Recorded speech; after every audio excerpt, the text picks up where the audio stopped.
What's up, everyone? Hey, and we're back. Let me just adjust the camera a little bit. Sorry. So it's kind of a rushy day for me today, but we're back, which is a cool thing. Let me just zoom into my face, so you guys can see me real close. And just turn it off a little bit. Here we go. What is up, everyone? It's been a while. And for those of you who have been on my Discord server for a while, I'm so sorry I couldn't get back to you before the summit. But it was just an amazingly crazy couple of days before the trip. So I don't know, can you guys tell me if the music's too loud, or because I can't really get any feedback on the music here. Yeah, cool. So we're gonna put a little pause on our little environment that we were doing. Okay, we're gonna start a new one. That's a smaller one, and it's gonna be cool because we have a few surprises for you guys here on ZBrush Live coming up real soon. And I introduce you to, I don't know what the official name is, an artist, Asilfrutz. I'm sorry if I'm butchering the name, but he made this cute, super cute character for Maxon. And I call him Maxi. And you're going to see him on the streams, on my streams at least, because it's super cute. He's going to introduce my stream now. From now on, I'm introducing the stream, So I just found it super cute. So I'm probably gonna ask Maxon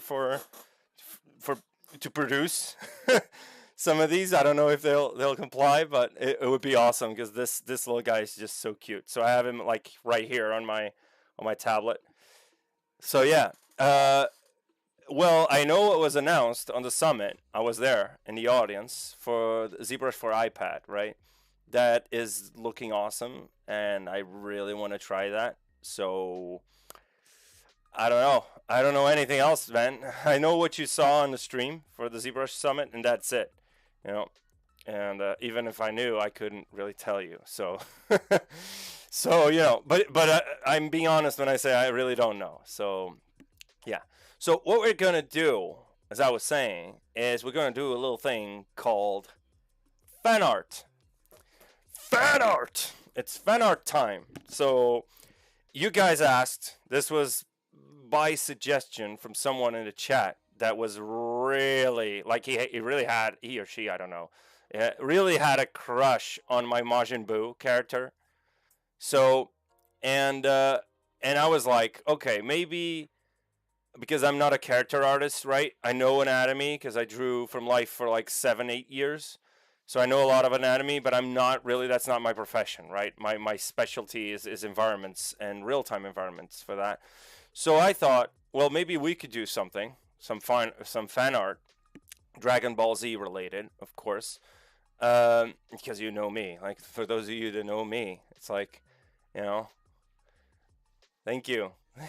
Thank you so much. I mean, I'll share whatever I know, so we're going to do a little environment art piece, but first and foremost, I need to go through a little question that came up on Discord, and it's related to IMM brushes, okay?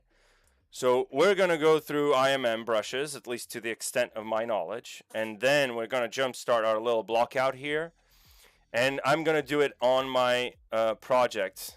So I'm going to open up the little project I had ready for you guys, so... time machine, there we go. We're gonna make Trunks' time machine. Jesus, my tablet, man, jeez. So this is the project, the blockout, the stage that we want to get to today, and it's already using array mesh and all that stuff. IMMs I usually go through on the second phase of detailing, like for sometimes for panel lines and other times for like general hard surface detailing. And not even just art surface. So if you guys haven't seen, if you look at the Pixologic ZBrush channel, there's a couple of streams coming up every Monday for the Demystifying Post-Production series, which I'll be the guest for this set of episodes.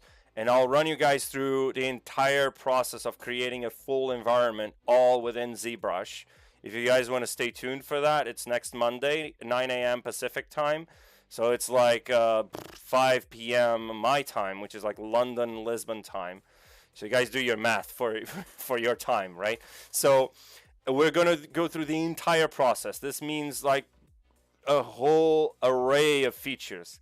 Get it? See what I did there? Huh? Array of features. So we're going to use a lot of like surface noise, poly painting, fiber mesh, array mesh, gizmo deformers, ZModeler, sculpting, some manual sculpting. I'm going to create props in ZBrush and then retopo real quick, bring them into Substance, back into ZBrush, and create IMM brushes from scratch that have textures on them, like actual texture maps assigned to them.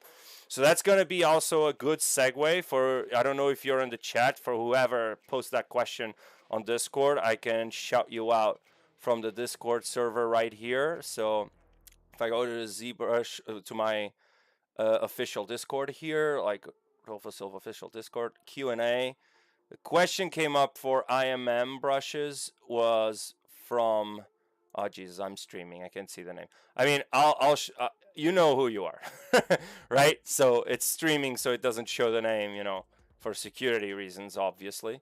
So you know who you are, you know you had that question. There was another question that was also related to IMM, but this case was more like how to do sort of like ornament details around like a neck piece of a character, right? I feel like a lot of people in my Discord are character artists, which is weird to me because it's like I'm an environment artist, but you know, whatever. It's ZBrush, right? We all love ZBrush, so we're there for this amazing software that binds us together.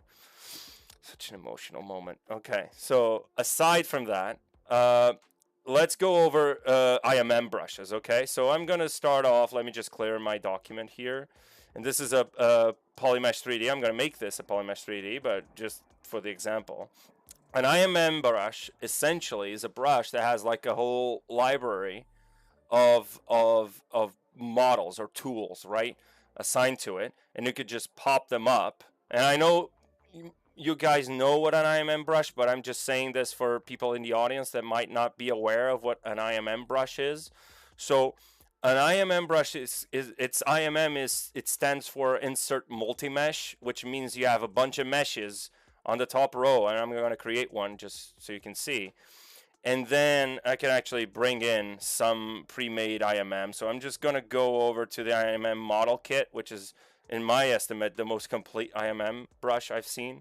So the model kit, as you can see, has a bunch of models here, and you can just start drawing models. And then once this is masked, if you type in your gizmo, you can scroll through the various meshes. So this is pretty useful, you can see already, for stuff like hard surface, you know, like detailing hard surface, like the second layer of detailing, the secondary sculptural phase. And not just that, but to actually build models from this. I use this all the time. I use this for my Star Wars ships. And yes, that's a good question, Marcia. I'm glad you asked, because this is one of the points that I'm going to bring up on the Demystifying Post-Production series regarding UVs. But we'll get there. Don't tickle my tangent brain.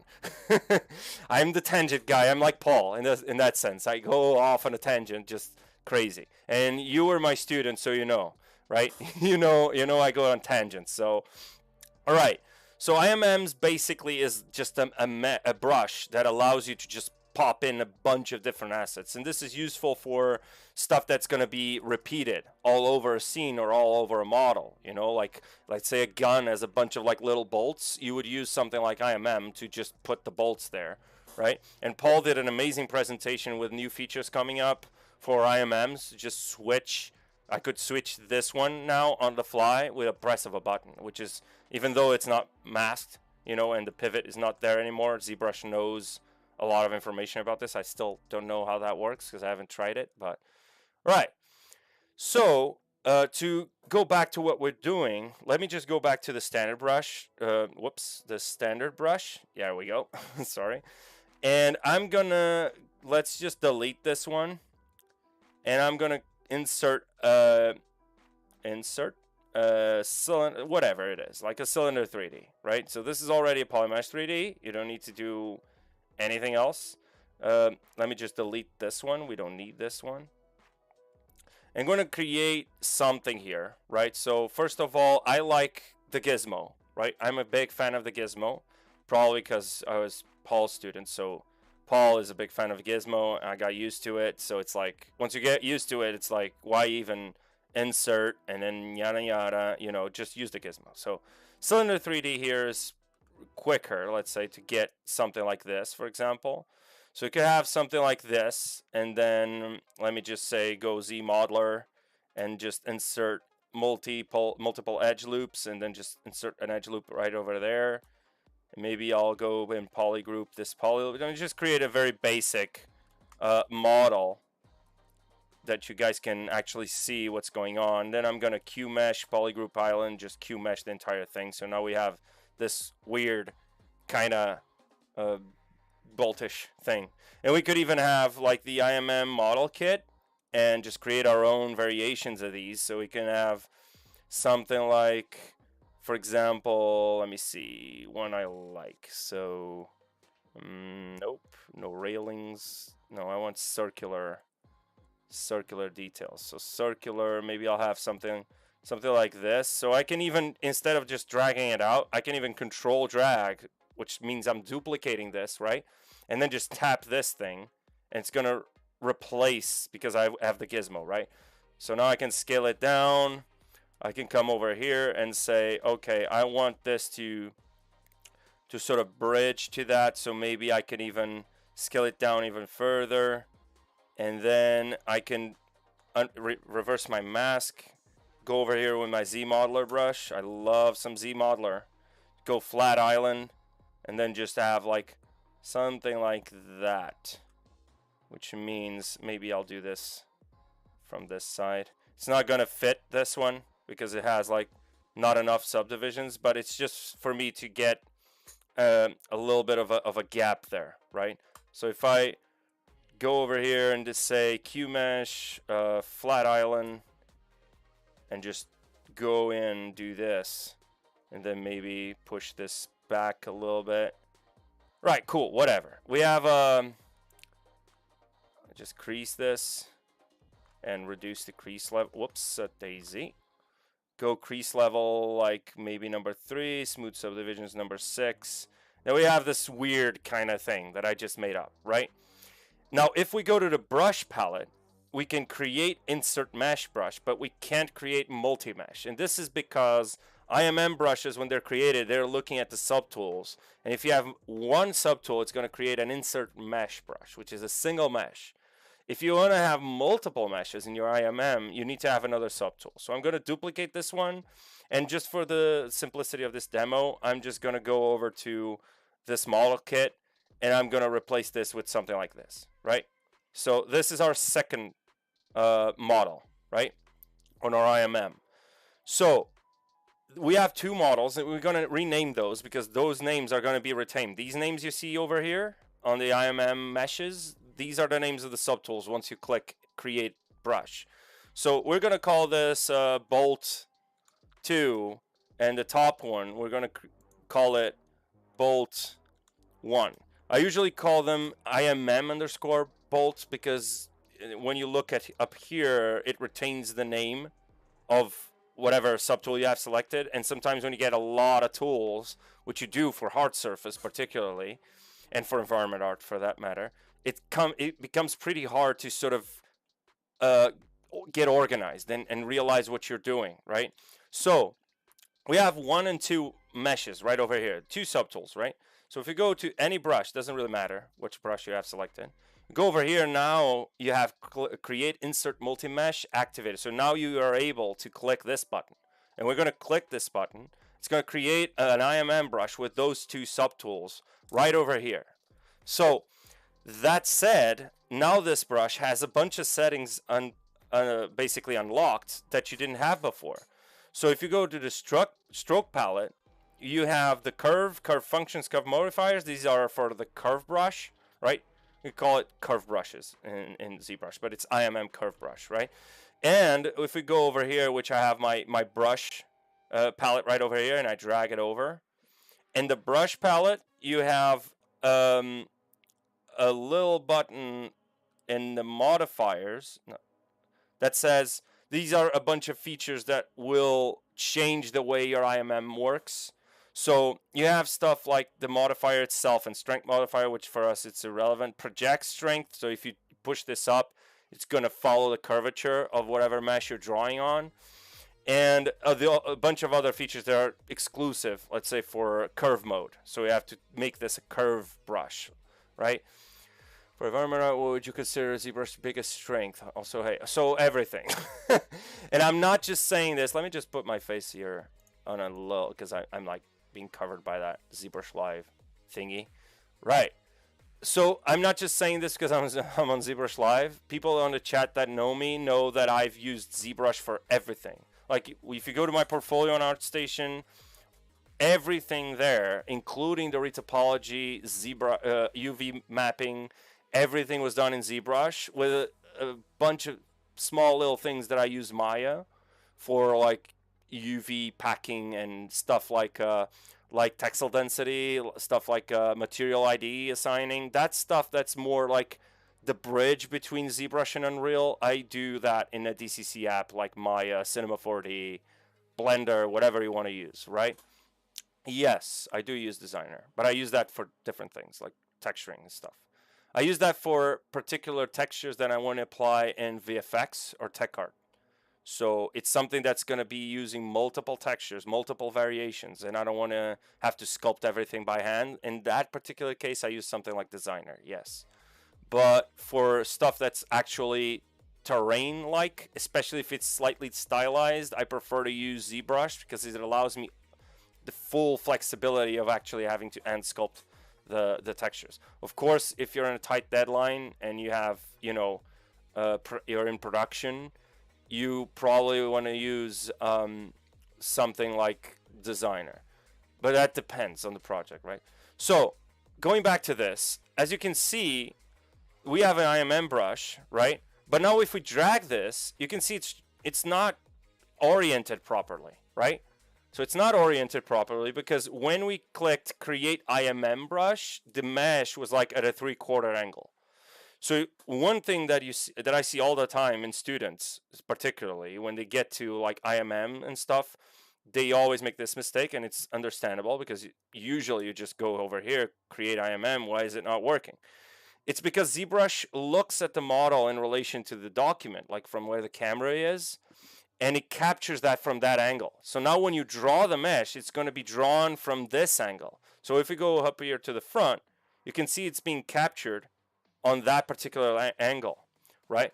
So to avoid, when you create your IMM, you have to sort of either move the model. So if you're doing a curve brush, or maybe an IMM that has multiple meshes, very different ones that have different orientations to work properly, you either rotate each mesh according to its orientation, or you just go for the camera and just snap it like that. Let me go Control Z. So now what I usually do, because you don't want to get like a ton of IMM brushes over here, so what I usually do is I append more models onto my IMM, and I could do this with whatever. So if I have let me insert like a sphere 3D. So now I have another one, right? So now if I go to insert mesh, it's going to ask me, would you like to append the active mesh, like the active subtool, or do you want to create a new brush, right? So if I just want to add to the IMM brush that I already have selected, I just click append. So if I click append, you can see this subtool that I had selected is now here on the brush, right? In this case, if you want to delete this, you can also go over here to create and then delete mesh. And that's it. In the brush palette, I mean. Brush palette, create, delete mesh, right? So we don't want this sphere. This was just for exemplification. So now I have the correct angle. And let me just create, insert. You can also click here instead of going over here, there. Let me just create insert multi-mesh, which means it's going to look at all the subtools. In this case, just 2, right? So if I click here, well, it's actually going to create an entire thing. So let me just create insert mesh, append, and I can append maybe Actually, let me go back to the other one, which was wrong, right? And I'm gonna create insert mesh, append, and now skipped. Let me skip this and now create another, append another. So now you have the two ones that we had before that were in the wrong angle, and we have these two that are ideally in the correct angle, which is facing the front. So you can see now the difference. If I drag this one over here, it's going to drag on this angle. But if I drag this one, which was captured from the front, it's going to drag like this. And that's exactly what we want. Now that gap over there, let's say you don't want that gap, you want it to clip through. That is controlled in the brush palette as well via the, not the curve, I'm sorry. Where's the depth? Depth, there it is, in the depth. And you can see based on the thickness, on the, let's say the height of our actual tool, it basically set this to 100. We don't want this. We want this at a 0, which means the center point of that mesh is where it will be drawn on. And you can see now if I drag this, it's being dragged in the middle, right? We also don't want that because we have a bit of a thingy going on over there. Like we have a very, very deep kind of crevice there. So we can tweak this to our liking. And here's the cool thing. Once you save this brush, remember that it saves every setting you have on the brush palette and on the stroke palette as well, because every brush has a stroke and it has a stroke mode and an alpha, right? So it saves everything, right? Alpha, brush, and stroke, right? So let me just see if this works. Kinda. So let me just go maybe slightly in, like 74. And if I drag this, there we go. This is fun and dandy. Okay, so now if we go over and drag the second one, let me check if this works nice. Yeah, it kind of works. It kind of clips, but it doesn't.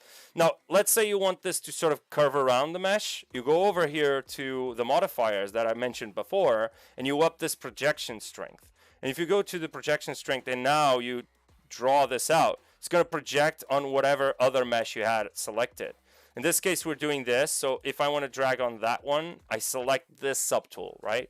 So it knows where to look for the projection, right? So we go over here and now drag. You can see it's sort of like following that curvature, even though it looks kind of wonky because the actual mesh doesn't have the geometry to support that. No, I have to, Yuriv. It's my job as a ZBrush live streamer, you know. So yeah, so this is the basics of how IMM brushes work, right? So projection, remember the thingy about the angle that you're capturing your subtool, and also don't forget, if you want to make this a curve brush, you have two types of curve brushes as IMM, right? And this goes back to the question I had on Discord that was about doing like this neck piece for a character, right? So in this case, I can't really show because I'm not going to show stuff. If you want, just join the Discord server. I can give you like the link. This is a nice plug. You see what I did there? I'm on fire today. So let me go over here and then just bring in the invite link. Let me copy this. And you guys, if you want to join the Discord, that's the Discord server right there. And you can see the question. It was around a little neck piece for a garment. And it has some detail around, like a loop around. And this particular person was using, I'm guessing, I can't really remember, it was using like ZModeler and stuff. I wouldn't use ZModeler. I would use something like IMM Tripart curve brush, which is, yeah, this gets confusing, right? So you have IMM brushes, which is what I just showed, right? Just bolts and stuff like that, and details for booleans. We're going to do that in our next project. And here's a little secret. Shh. This next project is a collab with Ian Robinson, okay? So we're going to do it together. He's going to do the characters and the organic side, and I'm going to do the hard surface environment art side. So, and here's the cool thing. I'm going to try to bring the time machine from Dragon Ball and add a lot of detail, and I'm going to use these techniques. So you guys are getting like a preview of what I'm going to do. But I'm going to make my own IMM brush, and then I can share that with whoever joins the Discord server. You know, so you have to join the Discord server. Yeah, join the Discord server now. You know what I mean? It's like, you should join. It's really fun. So, right, going back to this, if we go over here, let's say the IMM curve is basically a mode and stroke. So if you go to the stroke palette, curve and you tap in the curve mode, it unlocks a bunch of other, and you saw right there, it also unlocked a bunch of features over here. And in this case, when you turn on the curve mode, it goes in and automatically turns it into a triparts curve brush. And I'm going to go into what that means, all right? So first and foremost, a curve brush is basically this. You just draw out a curve, and it's going to spawn, well, it has surface projection. Projection doesn't really, well, it works, but not for what we want, right? So if you draw out a curve, it's going to draw a curve and basically spawn instances of whatever IMM you have selected along a curve, right? So that makes sense. It's a curve brush. So for every little line here that's black, red, it's going to spawn one mesh, right? Up until the end. So depending on your resolution of the curve, it also changes the size of your IMM model and also the amount, right? So if you add more resolution in these steps of the curve, you have more IMM meshes, but they're smaller, right? Which makes sense because they have to fit in the curve regardless. So this is really cool because now you can do like, you know, very like repeated details. And I would urge you guys to watch Paul's last presentation on ZBrush, on the ZBrush Summit, because literally he showed a bunch of features for IMM and for putting like bolts and hard surface parts that just blew me away.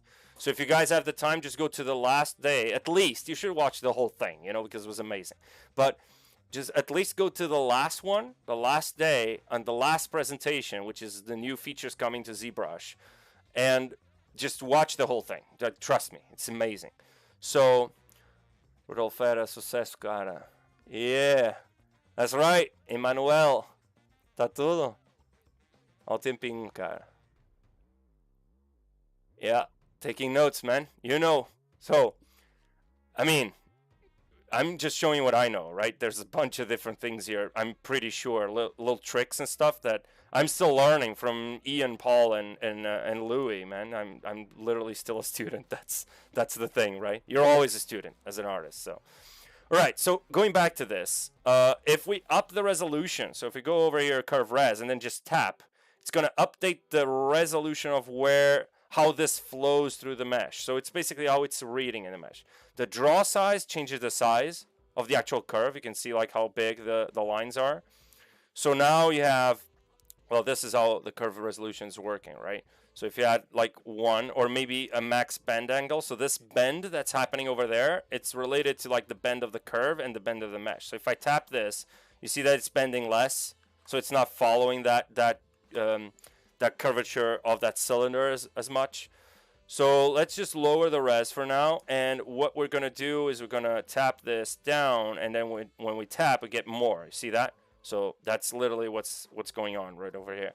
So to make this an actual, there's actually a couple of them already over here. So if you go to our Army Curve, you can see there's like some curve brushes over here that are pretty cool. So if we go over to this like timing chain and then do this, you can see like now we have like a timing chain over here, and it fits perfectly together, right? So this is a tripart brush. And what this means is that it's basically, it has one start point. So there's a separate mesh for the start area, and there's a separate mesh for the end area. You can see they sort of look like they're different, right? Because it's not like an endless kind of chain, right? So let me just exemplify this with the bullets, actually. And the bullets, I'm not sure if they're... Let me just tap this. And you can also tap and it just changes. Let me do this on a plane, actually. Let me bring in a plane 3D. Let me go plane 3D. There we go. Make polymesh 3D. And now... where to go? Okay, there we go. So now if we draw this, you can see what's happening. So the beginning section of this curve is different because it has this little loose thing that you attached somewhere, like a gun or something. And then you have this section over here, which is just the solo bullet, right? And in between, well, this is stretching, but that's because of maybe the curve resolution. There we go. But now it's clipping, so now you want some stretch, but not too much. So maybe the max bend angle should be something like that. Maybe not. Max bend angle should be, yeah, the curve resolution doesn't work with this one. It should be something like this, right? So then we can also just move the curve around, right? And I'm gonna go through how these controls work to move curve brushes around, you know, around the model. So we can just woohoo, go crazy like this, right? So here's the thing, right? This is a Tripart brush, and this means that if I go over here to my model and I switch this, let me just switch the entire thing. Let me just go home. Whoops. And just go home, Alt click. And I'm just gonna switch this with the gizmo to one of these brushes. So this is actually a normal brush, actually, because it doesn't need to, right? And this one is a Tripart brush. So you can see one thing is that you have 3 polygroups, right? In the Tripart brush, that means there's a polygroup for the start section of the model, a polygroup for the end section of the model, and a polygroup for the middle, right? And this is actually dynamic subdivision. So, and what this does, it basically tells ZBrush this should be at the beginning of the curve or end, depending on your orientation, and this should be at the end of the curve or at the beginning. The middle one's going to get repeated, right? So if we drag this, you can see what's going on. Like the middle section is being repeated and it's tiling. Well, it's a little stretchy, but that's because of the stretching and the curve resolution, right? But there's a mesh for the beginning and there's a mesh for the end. So when you're doing that detail around the character's neck, you actually could just create the end sections and have your pattern, like your ornament pattern, like you're doing in ZModeler, right? But just tiling perfectly in the middle, create a Tripart brush, and then just go around the neck.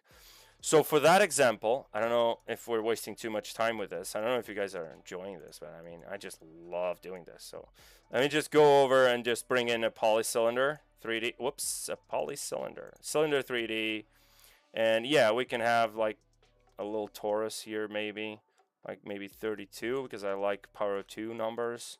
And let me just delete the curve. So go to curve, stroke, curve, functions, delete. And it's going to delete the entire curve. You can also alt tap and it just deletes the curve. So first and foremost, let me just unmask this and switch this entire thing to a cylinder 3D. And then we're going to do like some dynamic subdivisions. Whoops, some dynamic subdivisions with creasing. And maybe number 2, something like this, right? And we need to delete this entire section over here. And let's just delete hidden. Actually, it didn't delete my curve. Right, okay. And now I can just close holes. And it doesn't really matter. This is just sort of what that particular person had on their model. Something like this for like the neck. Like you see in Cyberpunk, like a lot of people just have these things on their jackets around, sometimes with some art surface sections and stuff. I really like this crease actually with this thing, but it's annoying me because I'm a tech artist, so I'm not really fond of... Oh, Jesus. I'm just going to delete edge, delete this one, delete that one, and then crease PG. There you go. And now we have this sort of like neck piece. Let me just hide this over here. This is your neck piece, right? So we can even deform this, do whatever we like. And then what you want to do is you want to frame a model around. You want to frame a Tripart curve brush around this section. So let me just try to go over ZModeler and do something of the sort that you had over there. So if I go over here, multiple edge loops, and let's do like maybe, whoops, let's do like 3, something like that, right? And then just do this. And now we can delete this one.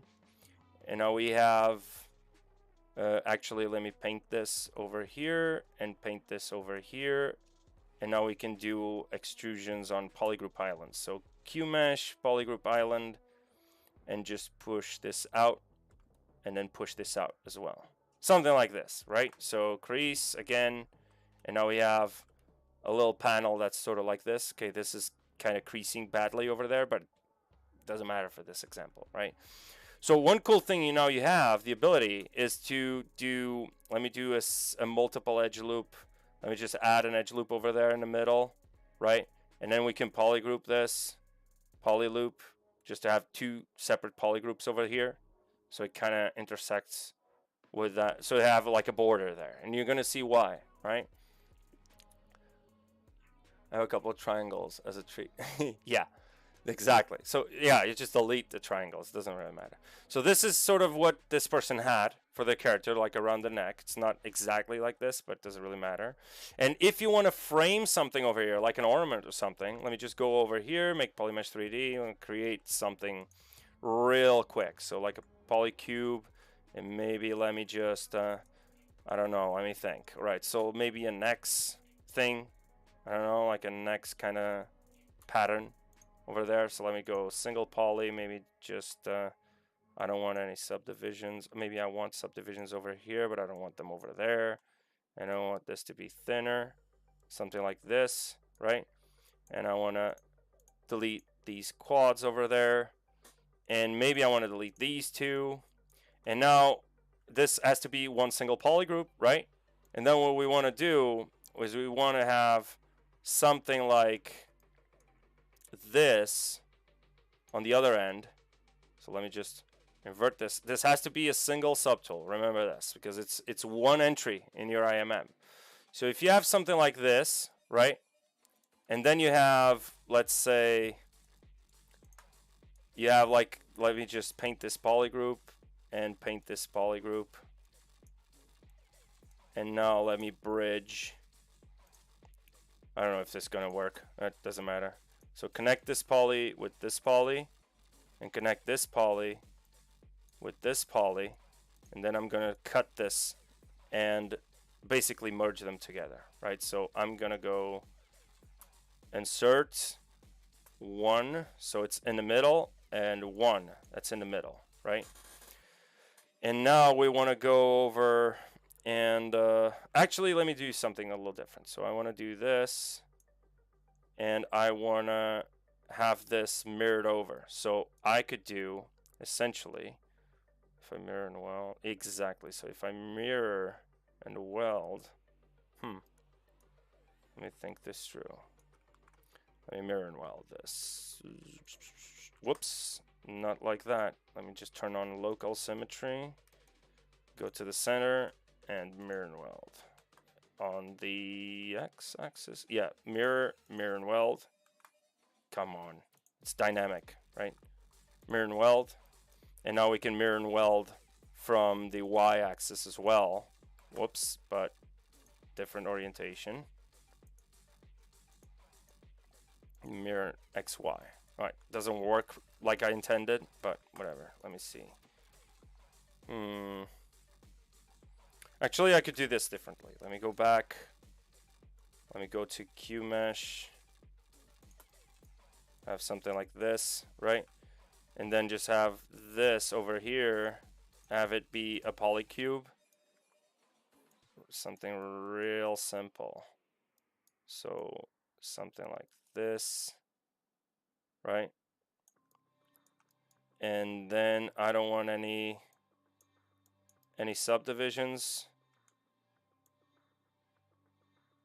And let me do this. Actually, let me go and do that over here, because then it messes up the scaling.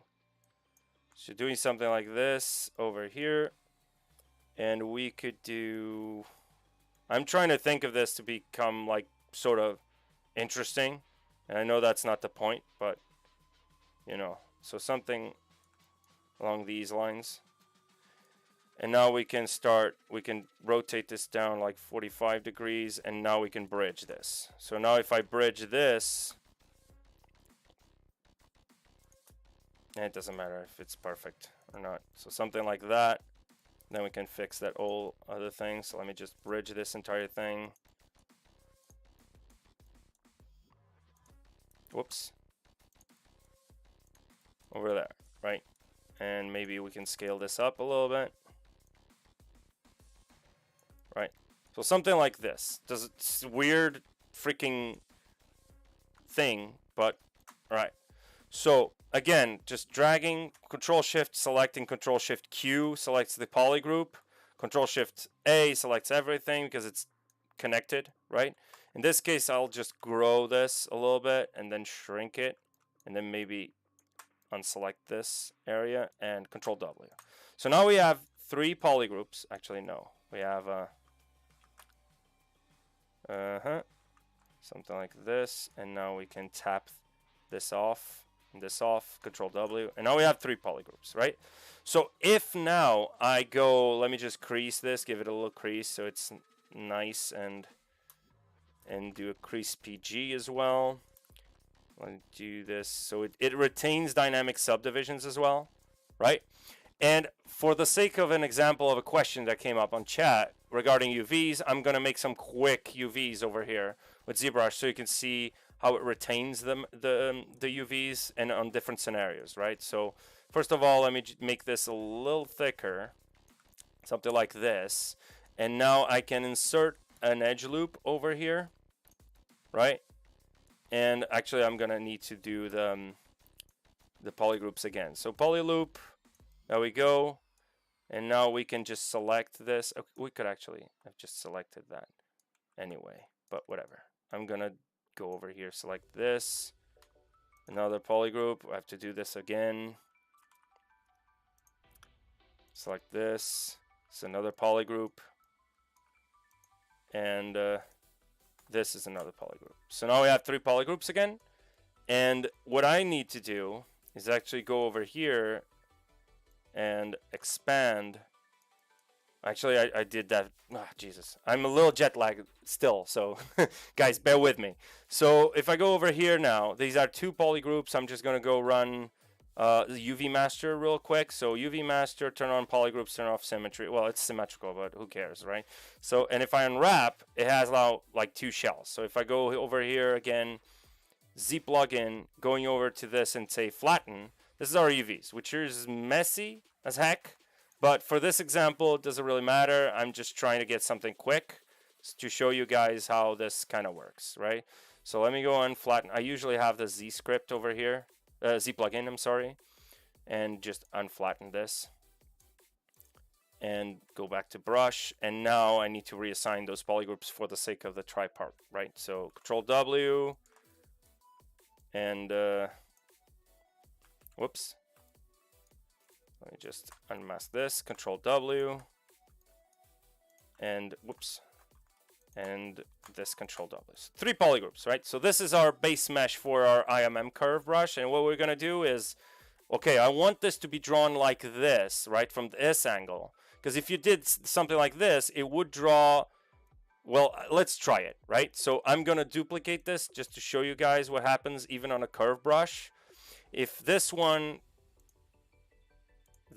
goes like that, and this one goes like that, right? So if we do this and do Q, like, yeah, this is working, like the creases. So it inherits the creases and the UVs. So let's try this and go insert multi-mesh, and it's going to create those 2. So this second one is this one that's kind of rotated. If I draw this one, let me just turn on the curve mode first. Turn on curve mode. By default, that gives you tripart selected, right? So now if I draw this over, you can see what's going on. So actually you can't because it needs to be bigger. So if I do this, you see what's happening, right? It's doing the tripart. Like the first polygroup is on the beginning, and then the other ones are repeated, and then there's another one at the end. The problem is it's oriented wrong, so that means it's going to be oriented in the wrong direction in the IMM curve. While this one, if I tap, whoops, if I tap, well, it's still not doing. Oh, right, wrong orientation again. Sorry. So this one needs to go, yeah, this one needs to be like this, actually. It needs to be like this for an IMM, right? Because it's going to go up and down, right? Again, if we want to append something, let's just create insert mesh and append. And this is now properly done, right? So now if I draw this over, here's what you're getting, right? One thing you need in order for these to kind of connect, you need to turn on this weld points over here on the brush modifiers weld points. And if you tap that now, whoops, If you tap the curve, oh Jesus, come on. Now they are welding together like they were on the mesh, right? So now you have a cool like pattern. Of course, this some silly pattern, right? Which you can also up the curve res and do this. So now it kind of flows more nicely. Maybe change the band angle depending on your brush. So you're actually tweaking your brush and making it to your liking. And then you can save that brush and use it in whatever project you want. Right, let me just go over questions real quick. I don't know.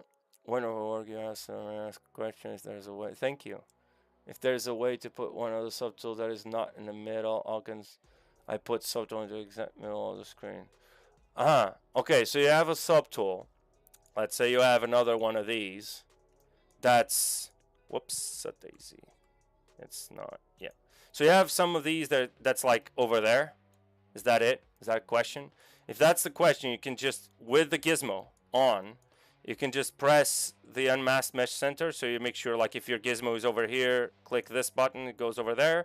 There's also another way to do that around the tool. There was, I think it was deformation. Where was that? I can't really remember. But I know there was a way. I just never use it. So, but there's a way here. These buttons are all in the tool palette as well. You can find them if you want. I just use this all the time. I know there's one for the rotation and unmasked mesh center. So is it in masking? Actually, I think it is. I think Paul mentioned it on the last. Go to unmask center. There it is. So there it is. So go to unmask center is in masking. Makes sense, right? And if you want to bring it to the center of the world, you just press this little button that goes to the world, basically center. So if you go over here and click this one, it goes back to the center of the world, right? So I usually, when I'm doing my IMMs, I always work in the center of the ZBrush grid, right? So I don't get confused of like where stuff is and etc. So, for example, that's a subtool A, human, subtool B, bag, and I made the bag right side of the human. After I finish, I want to put the bag subtool right exactly in the middle. Yeah, so that's what you would use. You would use something like this to bring the mesh back into the center, right? And again, if you have that bag, just make it, you can also make it an IMM and then just go to the human and draw it out. You know, draw that bag on the human, right? Can you use to align menu? Yeah, exactly. That's what's Zarkhan. I'm sorry if I'm butchering your name. He's saying that's correct. Yeah. No problem. The pleasure is all mine. So you have this, right? This little curve thingy. Let me just delete the other ones because we don't need them. So again, where is it? Create, delete mesh, right? So delete the meshes that you don't want. Remember, you have to have it select. Don't accidentally select your final one, right? Because otherwise it's just and be sure to keep deleting the ones you don't want, because at the end of the day you're gonna have like a ton of them. I usually work when I'm working in art surface and making my own IMM brushes.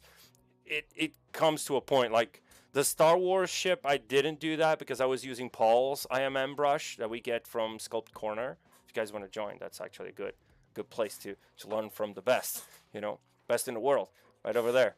So, but he had this IMM Greeble spec for his TIE Fighter, and I kind of used that mixed with the model kit, mixed with some extrude profile IMM brushes, which I'm going to go over on our little Dragon Ball Z fan art thing, to do panel lines and stuff like that with live booleans. All right, so we have this little brush over here. Let's go back to our thingy for the character, right?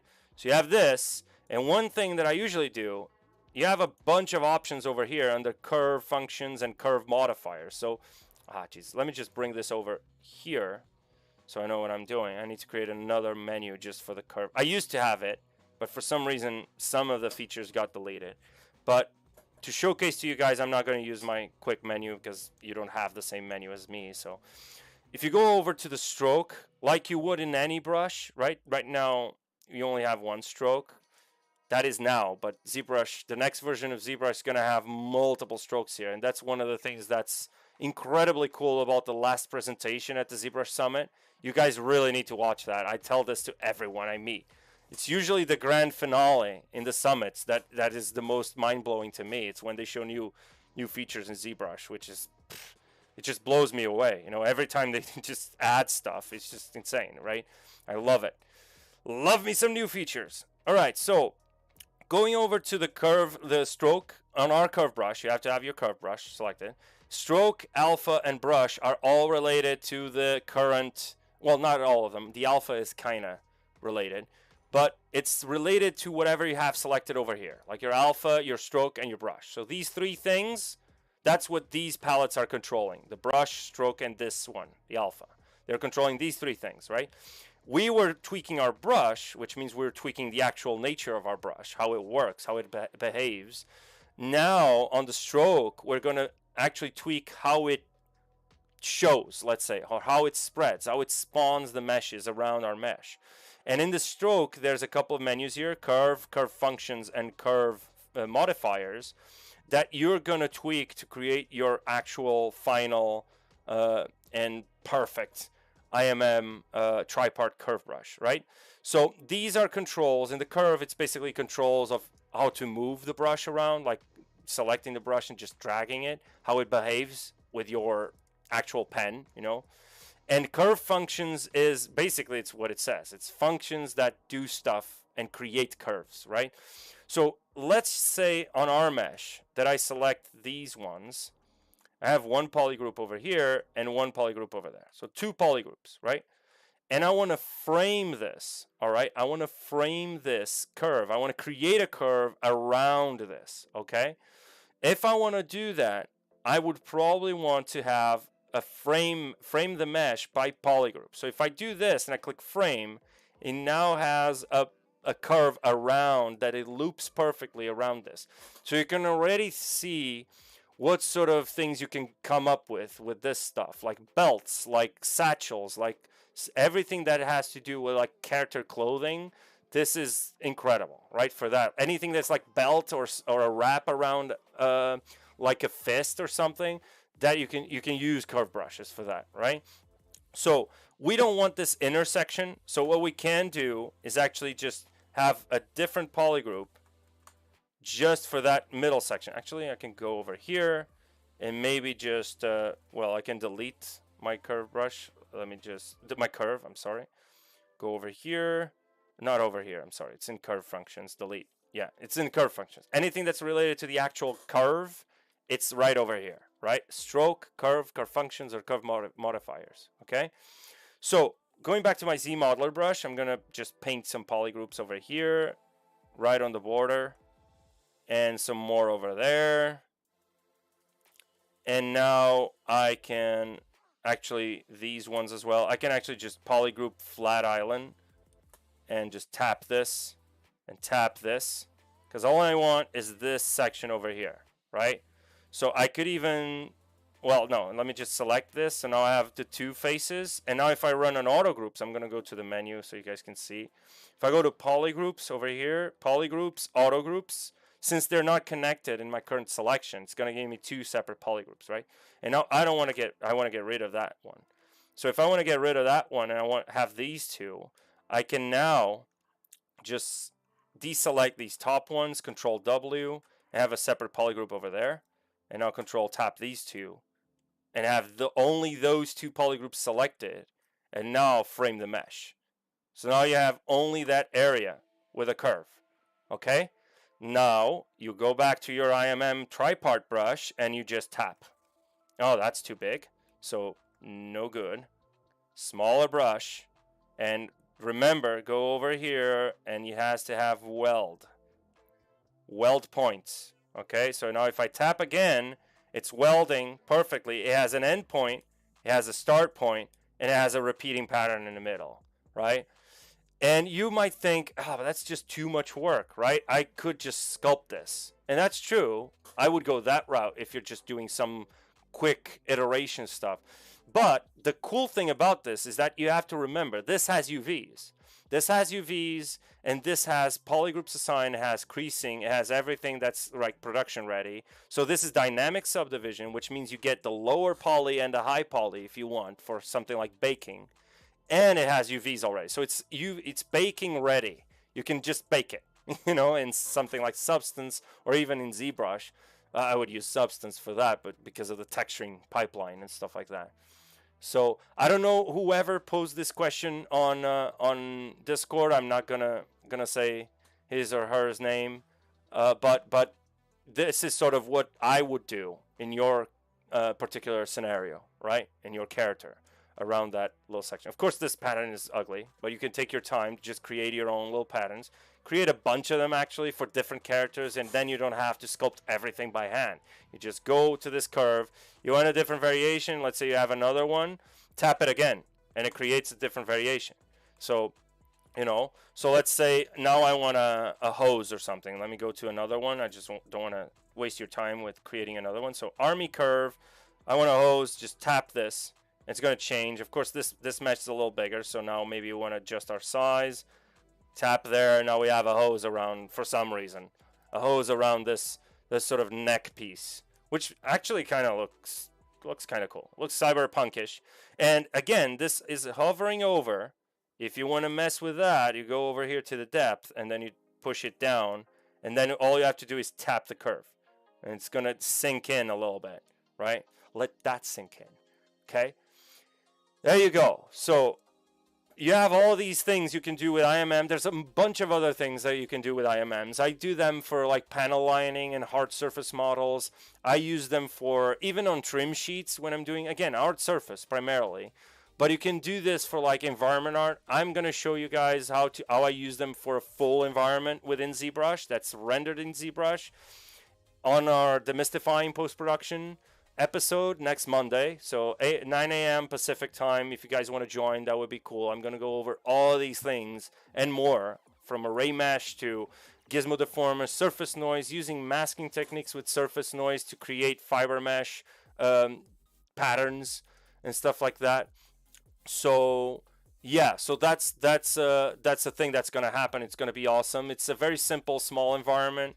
I'm not going to showcase this right here because, you know, it's a separate kind of thing. It's not just ZBrush Live. It's also on the Maxon channel, and I don't want to spoil you guys. You just tune in next Monday. It's going to be awesome. We're going to have so much fun. It's going to be me, Ian, and Dustin Valkema just streaming together on a multi-stream.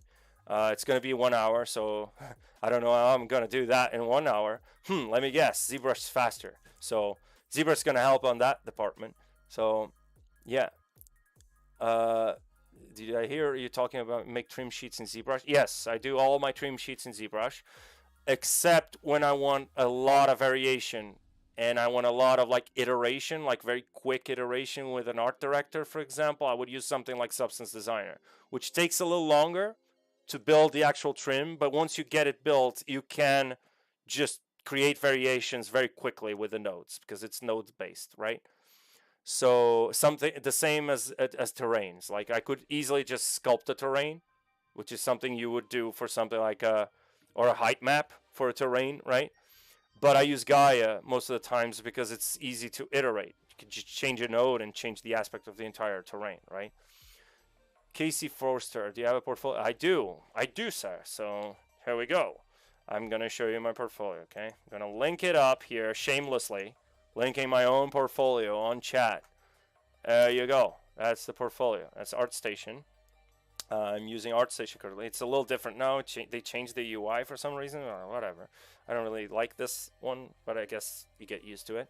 Yeah, so that's my portfolio. And shame. Shame? What do you mean shame? When did you say... Okay, next Monday. Yeah, so if you go to the ZBrush Live, well, the ZBrush channel here on YouTube, if you're watching on YouTube, they're probably going to stream on Twitch, I'm not sure, but it's definitely going to be on YouTube's, on ZBrush, and on the Maxon channel. So both channels are going to be streaming that, I'm guessing, because it's a it's an episode, it's not just ZBrush, right? So it's going to be ZBrush, Cinema 4D, Redshift, all of the shenanigans around the pipeline, right? So there's a whole very cool, like, and dense and consistent pipeline that's going to happen.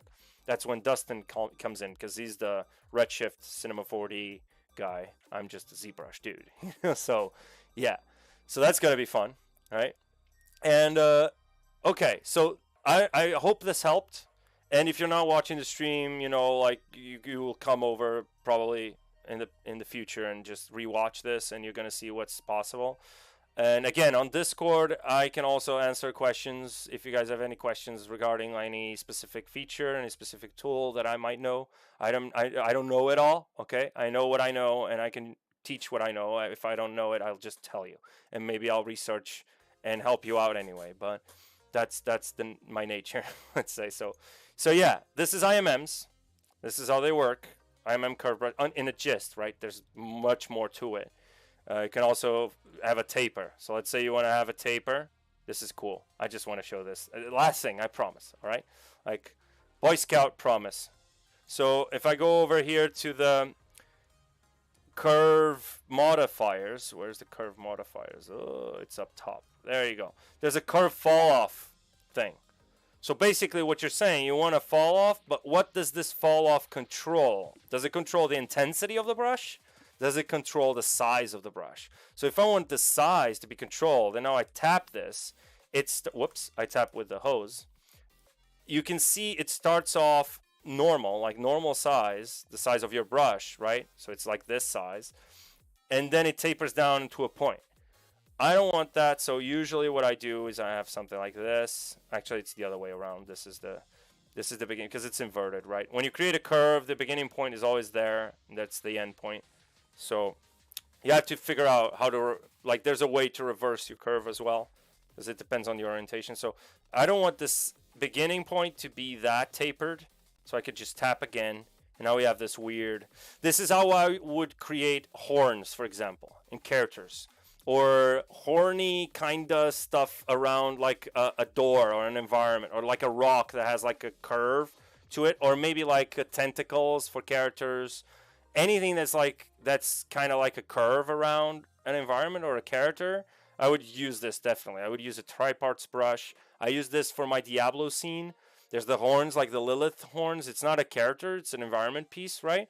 So there's anything that's like horn shape, you can just use this, and it's much faster than just sculpting it by hand. You will still sculpt it after the fact, but it just saves you a ton of time just doing the design of it, and then thinking maybe the horns are too long and I don't want to ruin my sculpt. So you just create a Tripart's IMM curve brush, and it's done, right?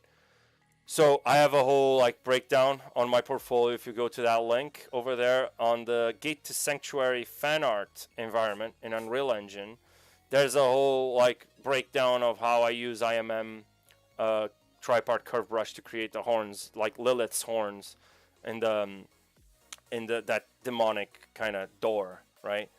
So let's go back to this, okay?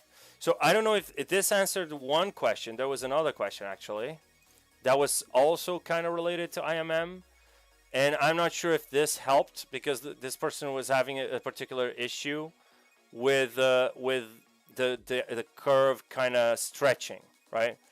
So the question is, the problem I experienced, as you can see, the curve of the edge, the spikes have warped. So basically it's a warping spike, and I think I've covered that. It's either the curve resolution right over here in the brush. It's either the curve, where's the curve resolution? Oh my god, there it is. So it's either curve resolution and the bend angle that you have to take care of, or it's your actual mesh on your IMM that is not connecting properly. That is not, maybe you have Triparts turned on and you could get away without it, so you could just turn that off. It could be various different things, you know. So I mean, we could do like a private call on a Discord server just to go over that if you're here and seeing that. So oh, thank you so much. Icy Film, that's a cool name. Icy Film, I like that. Oh, it just called different together, even if they're not large. Yes. So you mean like 2 to 10 like meshes together? How? What do you mean together? I mean, you mean like having one subtool with multiple meshes, even if they're not welded, right? That's yes. So let's say I have this one, control drag, and now I have two, and these are separate meshes. They're all separate actually. So I could just isolate this one, have these. So they're all separate meshes even though they're in the same subtool, right? Does that answer your question? Duplicate lots of subtools immediately. For example, different subtools, body duplicates. Yeah, so there's a way with the new IMM features that are coming up with the next update on ZBrush that Paul showed, that you can just have like random... no, okay. Then what was the question? I'm sorry, I don't think I understood the question. Question 2, is there a way to duplicate lots of subtools immediately? You mean like repeating subtools around a surface or something? Well, you could use IMMs for that. Yeah. Yeah, you can have that. 2 separate subtools, but I want to change the form. Yeah, sure. Just use the move brush. Just have a separate subtool. Just duplicate. You want to separate these two, right? 2 separate subtools and then change the form. So you can isolate this one. Let me just do an auto group. So this is... Let me do an auto groups over here, actually. So I'm going to go over manually to show you guys. Go over to polygroups, auto groups. Now each one that's not welded, and these are not welded, just these in the middle, it's going to have a separate polygroup. And I want to split these models over here, right? So now I can go over here and split hidden, which goes under subtool. I either split hidden or do a group split. But a group split would split me these sections as well. So split hidden, and now that's a separate subtool, right? And now I can move. So now there, I have 2 well, I have 3 because of this little annoying guy. But I can just delete this one. And now I have 2 subtools, right? So I separated it to its own subtool. But I wouldn't need to do that actually. So if I have this, and you want to use the move brush, right? For like, let's say a duplicate of this one. So I can control drag. I have another one over there, for example. So this could be like a headrest for like a seat or something, right? And you want to move just this one, and you don't want to affect that one. You can either mask this, you can just select this entire thing. Whoops. Let me just do auto groups again. I'm going to use my shortcuts. I'm sorry. I'm so sorry. So auto groups, and now control tap, and you have a mask over there. You can do this, or you can use auto masking. So if you go to move, you have move topological, right? But move topological is basically a move brush, and with a different setting here. Under the brush palette, there's a setting here in auto masking. Where's auto masking? Auto masking, that's called topological. So now if you click topological, and even if I move like this, it's only affecting the one that I press on, right? So if I tap on that one, that's the only mesh that's going to move because it's topological. It means that it will move everything, or it will affect everything as long as it's connected via topology, So these 2 are not welded anywhere. No verts are welded. So if I tap this one, even though the radius is huge, it's only going to affect that one, right? So you can do that and still have one subtool. Or you can do what I showed earlier and just separate. No, that's a whole different thing. Like affect 2 different subtools? No. Because that's like you having something in Maya, for example. There are 2 objects, actual like nodes in the outliner, and trying to extrude a face. You can do that, but it's still like you're selecting both of them. And ZBrush doesn't work with selection, right? Technically, ZBrush doesn't select anything, right? So there's no way to do that. Not that I know of. I don't know, man.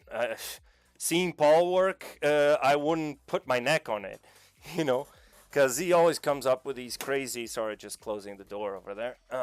He always comes up with so many crazy features and stuff. I'm pretty sure there's some hidden voodoo magic over there in the depths of the ZBrush palettes that he knows, or Ian knows, or Louis, I don't. So I don't know it all, but from what I understand, you can't affect 2 subtools, That's why, going back to our nice segue, going back to our little hard surface project over here, I use array mesh. So if I know that I'm gonna have something that's repeated, even if it's not exactly the same, I just use array mesh. And then I can even tweak the size. So let's say these curve down into a smaller size. I can just go to array mesh and just go over here to scale and just say, all right, so I want, whoops, set daisy. So go over here to, I have to lock size probably. Yeah, there we go. And then just scale it down like this, right? And there we go. And now we can change the curve of like how does it decay, that scaling factor, that transformation, transformation, right? So I can play around with these curves to toy around with the fall off of the scale, right? And there's multiple things you can do with array mesh, right? You're welcome. So good questions, guys. Like, you guys are on fire today. A lot of questions coming up. Cool. So this was the Q&A section. If you guys have any other questions that I can help you guys, I'm not a know-it-all. I know what I know, and I'll teach what I know. What I don't know, I'll research and help out. But again, so if you have any questions, just pop in our Discord and just go to the Q&A section. Just put some screenshots over there if you want, or a video or something, whatever you want to showcase your issue, and then I'll try my best to help you guys out. You're welcome. Cool. All right, it's been 1 hour and 15 minutes. Jesus, that was long. I thought it was going to be like 15 minutes. It's not. Okay, so this is a small little thing that we're going to do. We're going to look at a lot of reference, and this is the more chill part of the stream where I'll just be going over and working, and I can talk through what I'm doing. But it's I'm looking at a lot of like Dragon Ball Z references. I couldn't find the concept like I did for this and this and this. I couldn't find a time machine concept, but I did find like some color palettes. I did find some interior designs. This is all Dragon Ball, right? Like, this is from Dragon Ball Hosu, which was like a, I think it was a side magazine that came out in Japan, something like that. And I did find some of these to see like a lot of the details that kind of get lost in the anime sometimes, and they're present in the manga. And I wanted to have that on the Trunks' time machine, right? So you can see a little bit of like the interior. We're gonna make this little couch over here. We're gonna make this version though, this destroyed version, because this is the one that Cell came out of, right? And teacher, wow, I haven't been called that in so long, man. I've been called that in 3 years. You're the maybe 2 years. All right, 2 years. Give you that one. Last question: is there a way to duplicate your beautiful UFO immediately? I mean, this one, duplicate it? Yeah. This is, well, this is in multiple subtools, right? And you can, usually what I would do, I would use folders, right? And organize my naming convention. So I can just create a folder and call this blockout, right? So blockout.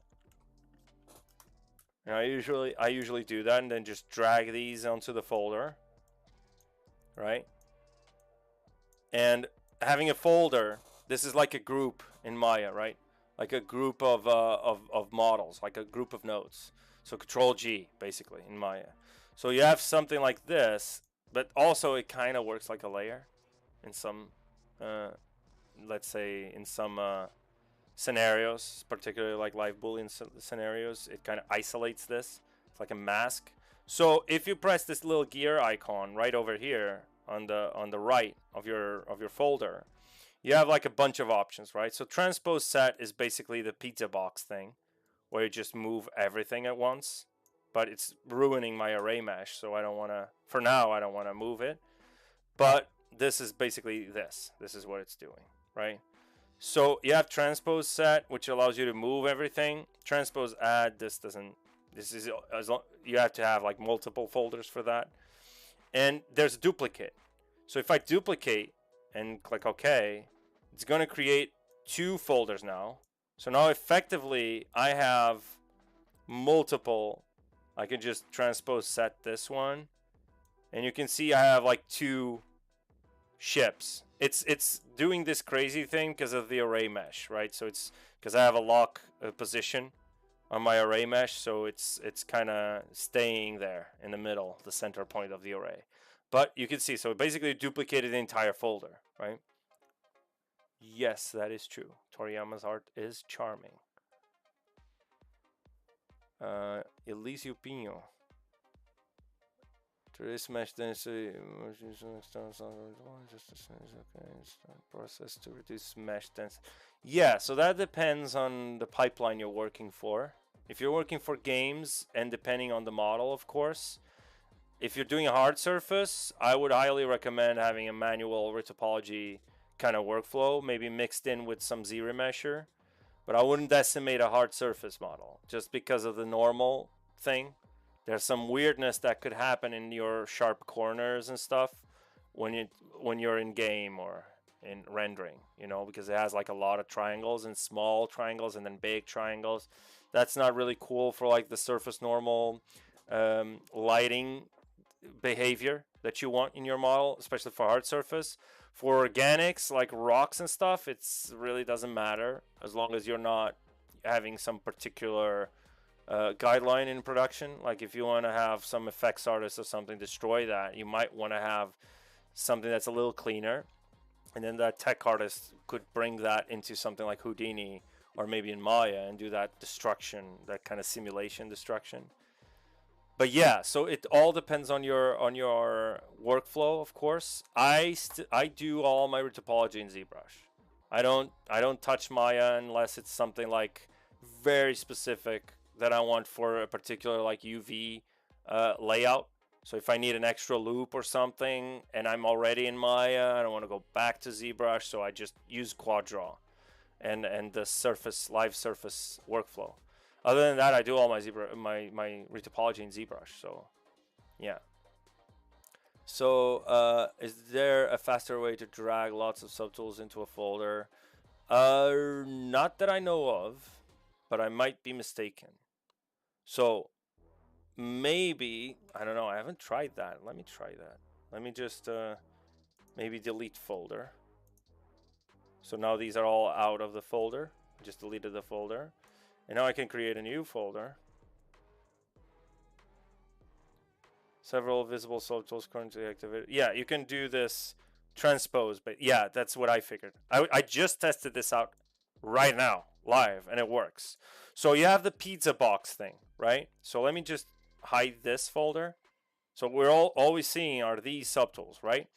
The pizza box mode basically allows you, so I can move this, but if I want to move everything, I can just click this, which is transpose set, and then just Control Shift.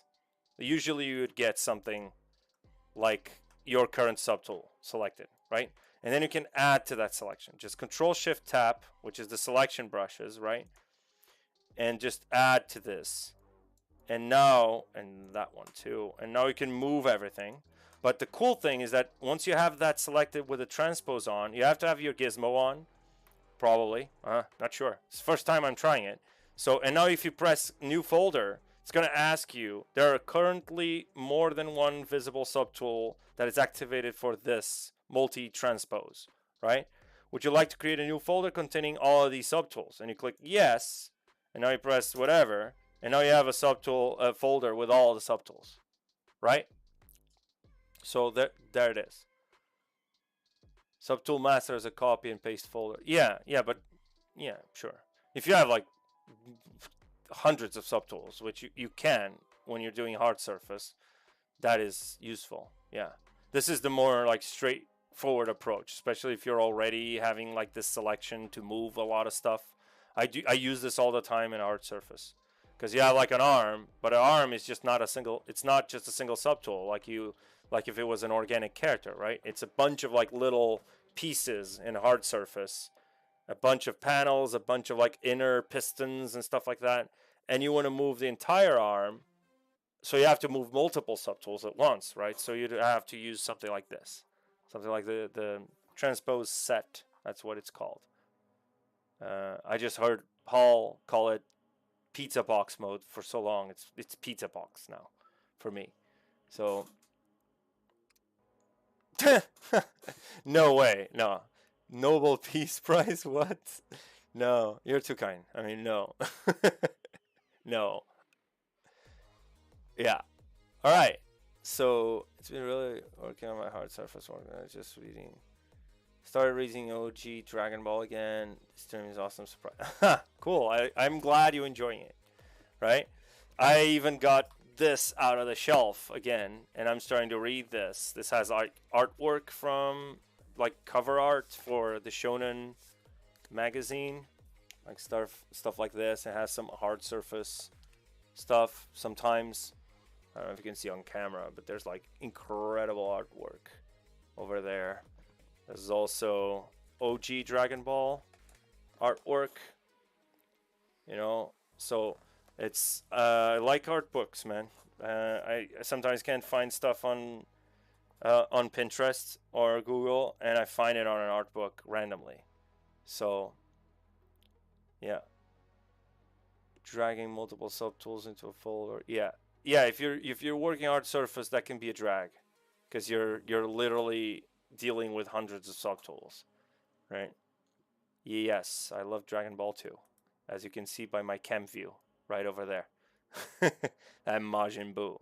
So yeah, let's start by doing this from scratch. I'm not gonna use this.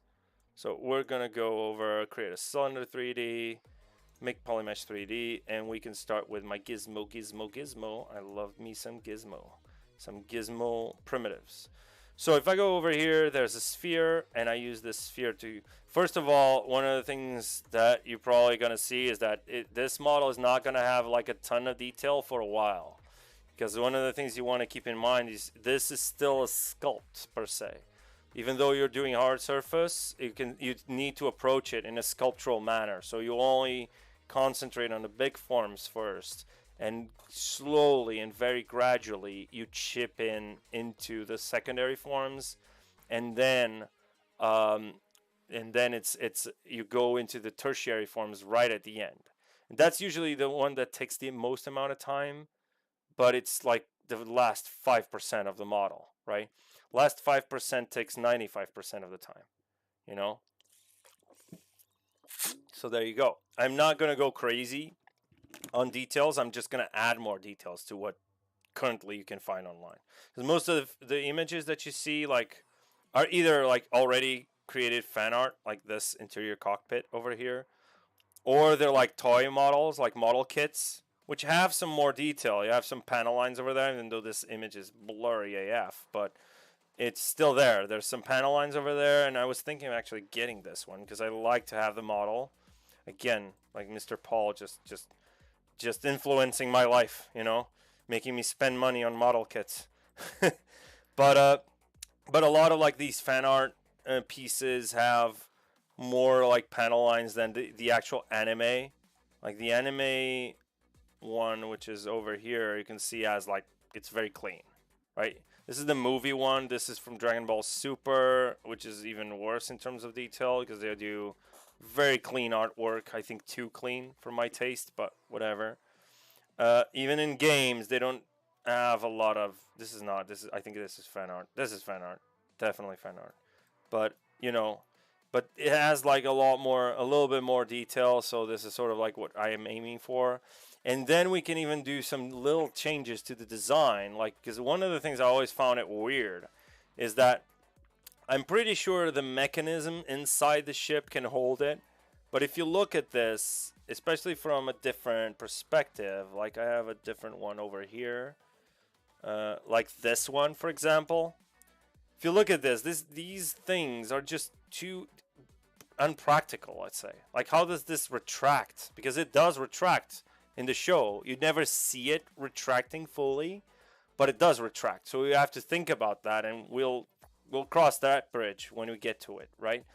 But there has to be a way for these to retract. So I'm thinking going over that approach, that tackling that challenge more in this like kind of way. So doing a mechanism maybe a foldable arm or a leg, right? Like you would actually see in a ship. So stuff like this, you know, doing a little cool mechanism for that hinge over there, so it at least implies that it's bending and tucking it away inside the ship, right? So yeah, we're gonna have some fun with that. I don't want to make it too complex because again, I want to hand this over to whoever. I already told you guys, so if you don't remember who it is, you have to watch the stream again. You have to rewatch this stream and look up who I mentioned is going to be doing a collab with me. So there you go. So going over this again, what I want to do is keep things very simple from the start, and thinking about the big overall shapes, big forms, right? I'm actually going to bring this over as an image, so you guys can see, like actually in ZBrush, so you guys can see what I'm seeing on my reference, my main reference. So I'm gonna go over to, I'm gonna press Z and go over to texture. Actually, I need to add something to the, so where's texture? Texture, there you go. So I'm gonna load this. I need to save this image, Jesus. So let me go to ZBrush Live, and I'm gonna call this DBZ over here, and I'm gonna bring this image in from Google, Pinterest in this case, and I'm gonna bring that over. Jesus. Oh, come on. Just use the tablet. There we go. And import, and there you go. And now if I press Z, it should, oh, there you go. I have to have this on and then add to spotlight, and now I can press Z or Shift Z to turn it on and off. So now I want to move this image over there. Maybe I want more opacity, so I want this is not the radius. Where's the opacity? Jesus. This is, yeah, there it is. So a more opaque image right over there. It's still not fully opaque. Spotlight radius, opacity. There you go. Fully opaque image. And I want to keep that little thumbnail over there, and I want to scale this from the center. So I'm going to scale this down a little bit so you guys can just see what I'm doing right over here. And I'm going to scale the, actually, Z. Oh, wow, what's going on over here? This is the, there we go. So now I want to scale this up, and I want to make this, I want to go over here to the corner, scale it from the corner so it kind of matches, because I'm kind of OCD about this stuff. And now I'm just pushing it over like so. This is fine. Right, this doesn't work when you do this, but you know what I mean. So I can just check this related to the, I can actually move this over there, right? This is annoying. There we go. Yeah, we can still see it, kind of. So one of the things I want to get from this reference over here is I want to have that shape, that sort of egg shape. So I'm going to go over and do this just to get the general look. I'm using dynamic subdivisions already. And just to check how it kind of feels. I'll just put this on this corner, actually. Just to kind of see if it matches. So I can do this and then use the deformer, for example, and then add some divisions there, mask these, and use the deformer to make it a little flatter on the top. Maybe not that much, but something like this, right? And we could even use the taper to make this a little fatter on the top. And we can change this later when we do the final one. This is just for the blockout, right? And we could sculpt the blockout. I don't usually do that. I'm a proponent of low poly until you can't low poly anymore. I'm low polying, you know. So right, I put the image on a place where you can't see, which is a shame. So I'm gonna do the other way around. I'm gonna put it over there, right beneath my margin boot, right? So to be clear, this is going to be fan art. So I'm going to change some stuff to the design, and then we're going to make a full environment, do a render, a very nice one. And I can show you rendering in ZBrush as well with BPR filters, redshift, stuff like that. That's really cool. So all right, so I can tweak this and then tweak the fall off, basically the exponent of the fall off, like so. Maybe I want something like this. I'm sorry, you guys, I can't see. So I'm gonna put this over here, and then just have that thumbnail like that, and then I can just replace it and see how it kind of matches, whatever. So I want to have this like this, right? And now one other thing that I think it's crucial for the silhouette, again, I'm thinking silhouette, right? Are these little engines over there. So for the engines, what you want to do is you want to do this, and then you want to split that one, because that's the centerpiece, right? Because I want to retain my array mesh. So if I press array, Alt A in my case, I assigned it a hotkey for that. If I press array mesh and I start rotating, here's what's going to happen.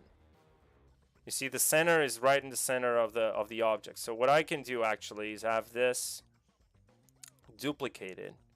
I'm going to do this. I'm going to start renaming. So I'm going to call this engine blockout, BO. And I'm going to call this body BO, just to keep things organized, right?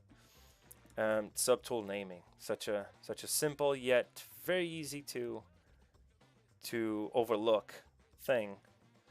Okay, so this one now I can switch this mesh to something like a cylinder, right? Cylinder 3D. And now, oh, it looks like sushi. Oh, hey, Patrick 4D. I'm now going into the steps of Patrick 4D, doing some food over here. I don't know if you guys watch his streams, but they're crazy. They're insanely good. If you want to learn how to make food in ZBrush and render like photoreal images with food, that's the guy you want to watch, right? You want to watch Patrick 4D on ZBrush Live. So, right, so I have my cylinder over here. I don't want this to be to have any hollow areas. So this is just a plain cylinder in my case. And in the array mesh now I want to lock position. So now if I lock position and I want to rotate this around the y-axis 360, and if I move this now, is what's happening. So I'm going to do this over here, and I want to four rotations. We could do whatever we want, but let's do 4 for now. I don't want to change the design too much in the beginning, right? So I can do something like this. This goes a little below, maybe something like that. Maybe not as far. Maybe it goes a little closer. So this is kind of maybe even closer. Yeah, it's something like this, right? Not perfect, but it's kind of something like this. Again, it's very hard because the anime, different artists drawing the same thing on different angles, and there's no like perfect image. That's why I was looking for images like this one, because they're more real to what Toriyama kind of envisioned, you know, and they're very, very consistent in the manga. And the anime is kind of weird and different because it varies from artist to artist and director, like editor, right? The anime editor, and every episode there was a different editor, supervisor. So yeah, there we go. So this is like the basic shape for that one. For the leg, I want to duplicate this one. We could just do control drag and then just do like an actual rotation over there. But again, I might just switch this to yeah, I can do like polycube, and then I want to do this and this. I actually want something like that, and now I can split this. So I'm going to go to masking, split unmasked. So now we have a separate subtool for that one. And this will allow me to do the little clip thing or knife thing. So just for blockout's sake, I'm going to turn off my array. And now I can go over here to my curve, like clipping brushes, and select the knife curve. Let me save this project just in case. Sometimes it crashes on my end. I don't know why, but I mean, I just updated to the latest version because of that. Right. So going over here, I want to try to mock this out as quickly as I can in a sense. So let me try to find. So it would be something like this, right? You would have something like this. Huh, okay, Dynamesh. Forgot to Dynamesh, right? Whoops. So let's Dynamesh this, and I'm just gonna go rough on this one. We can rebuild this later. There we go. And now I wanna do the same kind of thing, but a little different, actually. Actually, no. Let me do the other way around, right? So it goes kind of straight-ish. And then there's like a little curve over there. And then there's like straight line again. So it goes like this. Not perfect, but you know, you get the point. So we go in maybe a little inner and maybe smaller in scale. And we still have that array, so we can just turn this on, bring the gizmo back to the center, rotate it 45 degrees, like so. And we have like this weird kind of block out. And here's the cool thing. I can still go over here, bend curve, because of the orientation. So I can go over here and maybe move this. Whoops. Move this gizmo down. Oh no, it crashed. I knew it. Yeah, the knife curve thing sometimes gives me this issue. I don't know why. But it's fine. We have it saved. We saved the day, fellas. Where's a file open? Yeah, that's dang indeed. So time machine. There's a little tease for the next Monday's episode. So, again, going over this, we could go and maybe I could even do this low poly. I'm a big low poly guy, so we could just do this. Whoops. Has symmetry on. There we go. We can just go like this and then just add a couple of subdivisions maybe. Maybe I'll just add, whoops. So I can just tap this and go with a mask on. If you do use the slice curve brush, where's the slice? Slice curve brush, it doesn't change the poly group, it just adds subdivisions. It just adds those lines over there. So now with this on, I can do bend curve and just go over here to, let me add resolution and just juke. There we go. Yes. And just start messing with this.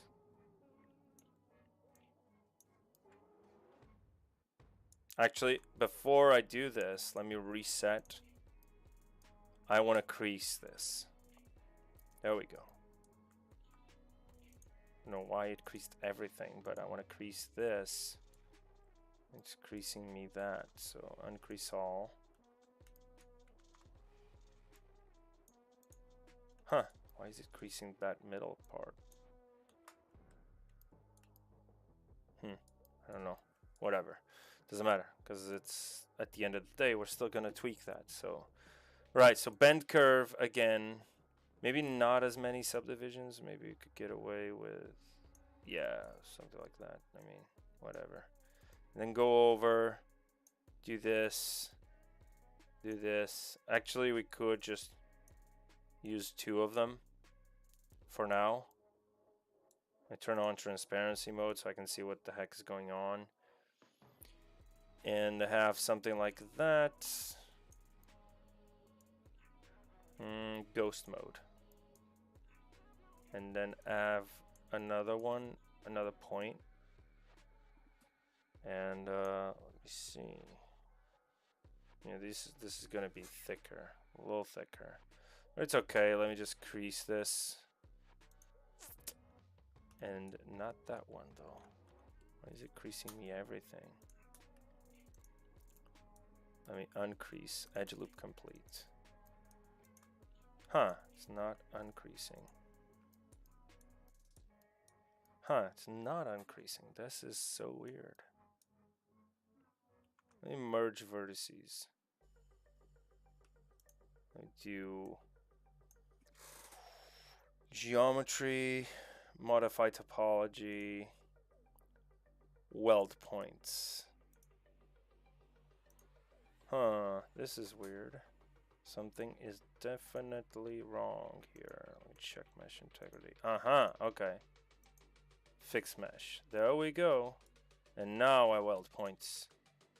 And it's not welding. This is so weird. Okay, I might have to do this again. For some reason it's not. Let me just change this to polycube again. No divisions. Actually, you could have some of them on the height. Like that. And like that. And maybe less thick. And now we can, well, can crease it. Let's see.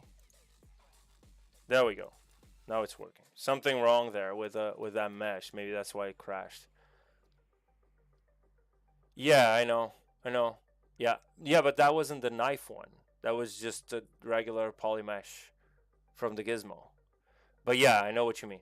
Yeah, when there's like weirdness going on in the border. So let's do bend curve again. Let's go for this workflow. Let me just accept this because for some reason it sometimes decides. No, it doesn't. Oh, come on. Come on.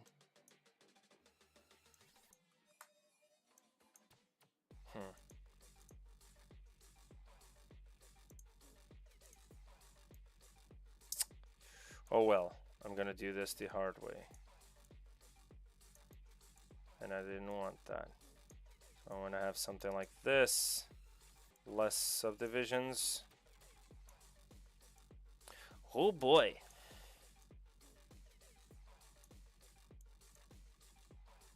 This doesn't work. Full reset. Now I can do this, do that. Mess with my pivot a little bit so it resets the whole thing. Do something like that and like that. And now I can go and do bend curve. There you go. So now we can do stuff like that. Could have also just used ZModeler for this. So you could have a little tweak over here, tweak over there, and tweak over there. And we could have a taper as well. But I mean, I can taper this.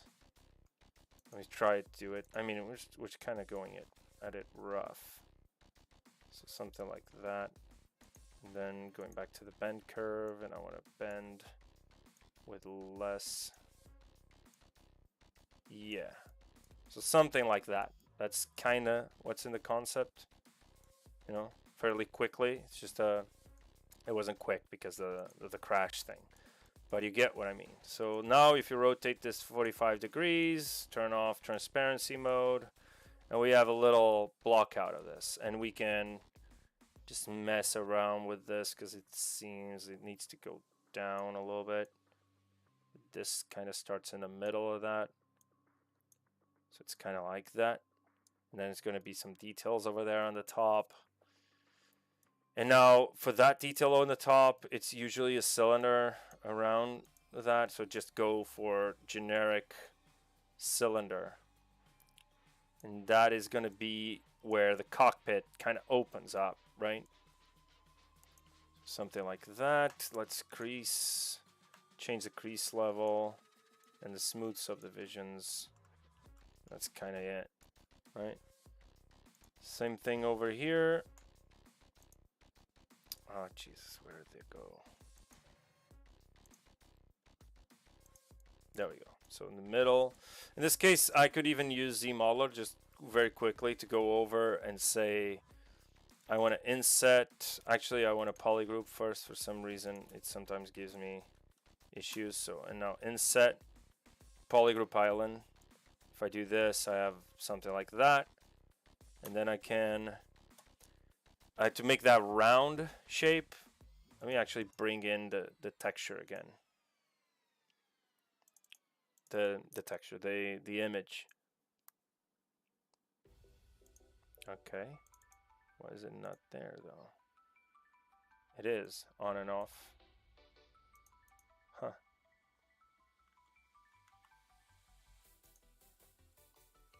There you go. Add to spotlight. Opacity.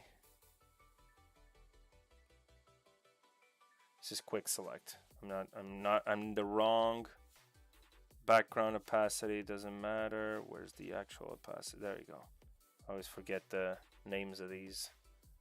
So we're gonna go over here. I'm gonna put this right up down there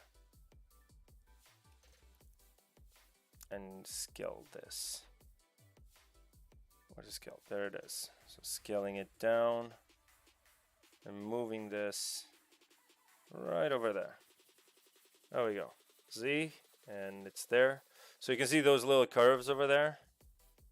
That's something you could do fairly easily with, let me just delete. So I delete this polygroup. Polygroup island.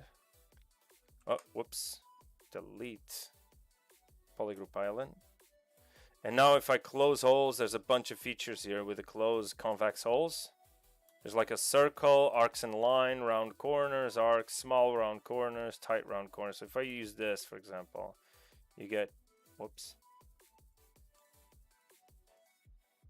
non-symmetrical operation. What the heck? Oh, I have symmetry on. Jesus. Not looking at the keyboard. So if I do this, you're going to get one effect, one of these tapers, right? But if I go over and do like an arch, for example, it's a little different. You see that? It's a little different.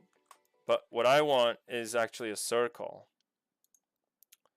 Or maybe a spline, just a regular spline, and then just do this. So if you, while you're holding, if you press left and right, if you move left and right, you're just moving up and down. If you go up and down in your mouse, you're adding and lowering the resolution. So I want something like the sort. Maybe that was too much.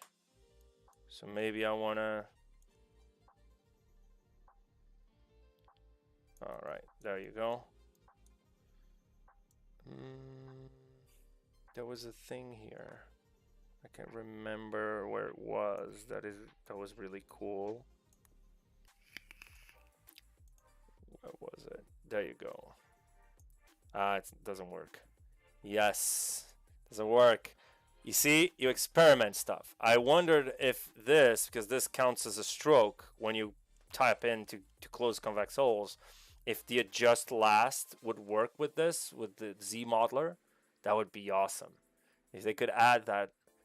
If any of you guys are working with Maxon on the development team are watching, that would be awesome to add the just last to any ZModeler stroke. You know, insane flexibility. It's probably something that could be implemented. I'm not sure. Let's do that when you're a little free floating. Okay. You could also mask half of it and just move to the... Yeah, that's true. I could do that. Yeah. Yeah. So in this case, I am kind of going to do that. So usually, well, what Paul taught me was basically you have like two ways to go about it. You have like your low poly way, which you're eventually going to get to. But if you're if you're sculpting something that's a little more complex than this, this is very simple. It's just round shapes and cylinders, right? But if you're sculpting a robot, for example, or like a Gundam, which is what I was doing for his class, it has a lot more like organic-ish hard surfacey, but still kind of flowy shapes, you know, like in the legs you have those shoulder pads, and you have the face and the torso. Sometimes it's more round, sometimes it's kind of half and half, other times it's very blocky. So when that is kind of your target, it would be good to start with Dynamesh and use clipping curve brushes and using the deformers to just get to a point where you sort of have your forms established, and then you have to retopologize. So in this case, since it's a very simple kind of shape, I might as well just do everything the way it is. So now if I tap this, it inherits the polygroups. Control Shift S to shrink, and then invert this. Whoops. Select, invert, tap this one, Control W, and there you go. That's a separate subtool, separate polygroup.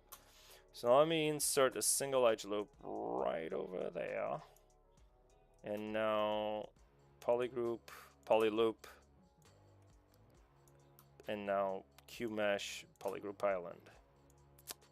So I can get that little dip over there. So I can go halfway and tap again, and now crease PG, and the crease level should be lower, obviously. Crease PG is not working. Damn it. Let me just uncrease all. It's not working because this is as an alternate polygroup. So this needs to be done like so. Crease PG. And there we go. And now we have these sort of like engine type. Well, that's no good. Well, we can still crease this anyway because it's still dynamic, right?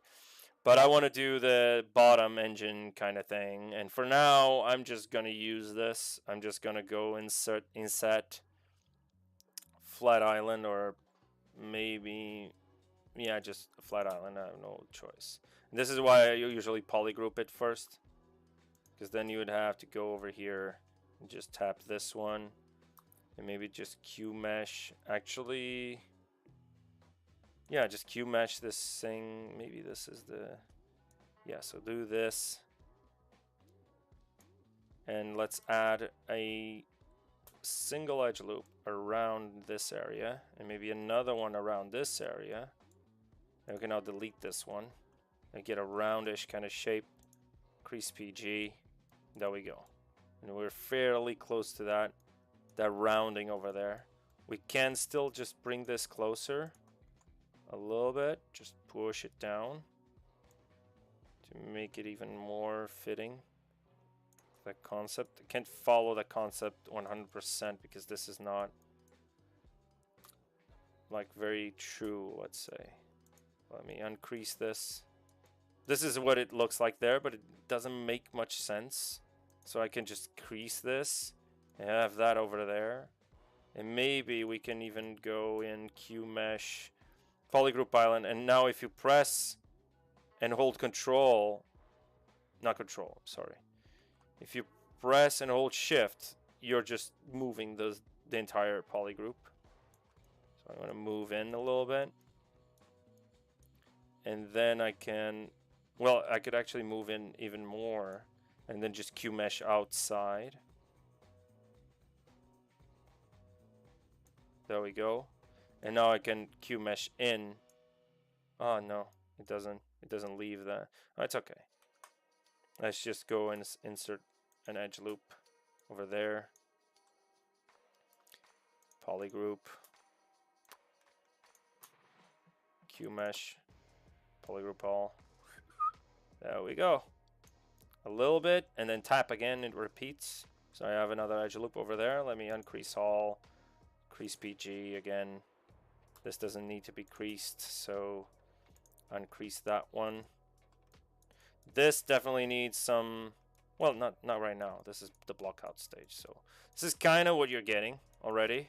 So you can get like a fair. I would have this inner section a little like a separate subtool, because you're doing basically, I want to have the ability to use the gizmo deformers independently on this one. But for the blockout, I usually go, especially for like very simple shapes like these, I just use low poly until like I use ZModeler a lot. It's just faster for me because I come from when I did a transition to ZModeler from Maya to ZModeler, it was very hard in the beginning, like most people complain about. But that's like every single feature and tool. That's like it. So when I did actually manage to get used to it, it's just so much more intuitive and faster, right, than anything else. Oh, hey, Ian. How you doing? What's up? What's up? What's up? Yeah, so this is the spoiler. This was the spoiler. If you watch the rest of the stream, I kind of mentioned you, so. So yeah, as I was saying to the audience, it's basically we're doing this as the centerpiece, right? And then we're going to do a little bit of the environment around it.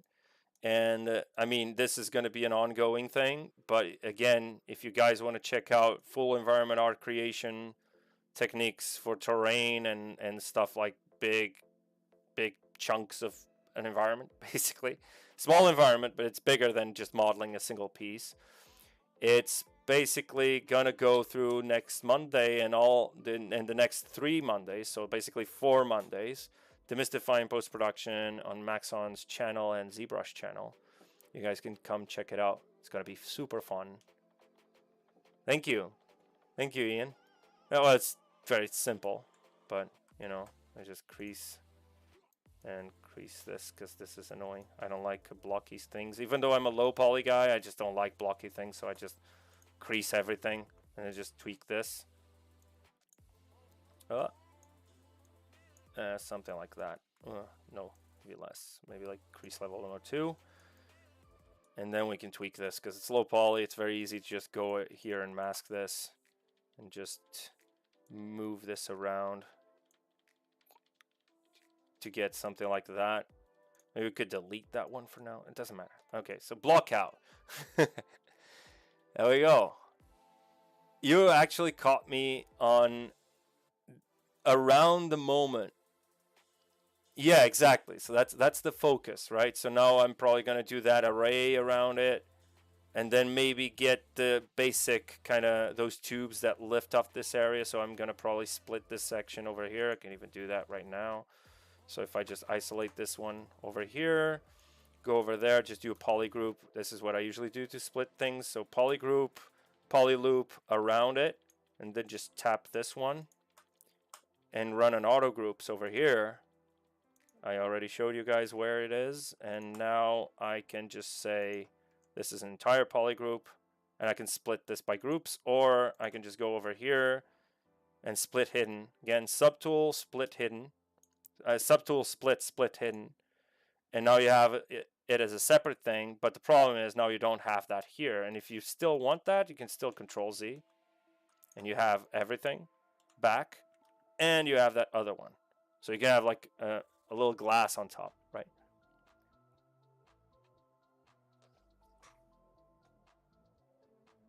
But shapes and forms are there, but hey, play now. But what? I don't understand what you're asking. But yeah. So there you go. So this would be sort of like I would do that right now. Actually get the glass, the thickness of the glass and all of that. So this is a one-sided kind of dome. Let me just uncrease everything because it has some weird creasing there.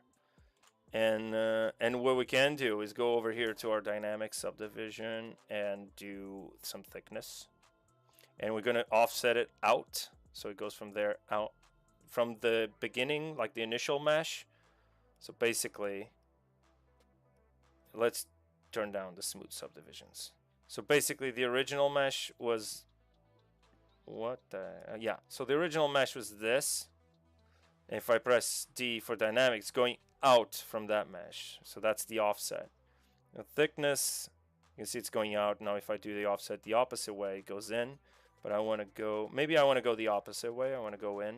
But then you have this issue over here. So maybe not. Maybe I'll just do out. And this is still going to get funky.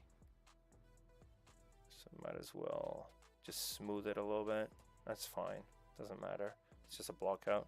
So, and then we can move this in just a little bit. And maybe I don't want this to have that dome. I just want this separate. Then we can actually sculpt the thing. And here's the cool thing. Now we can adjust this independently. So we can go over here and maybe do a taper thing. Maybe I can just scale it up a little bit and do a taper. And then, whoa, maybe something like that. And mess with the exponent just to get that form over there kind of working. And there we go.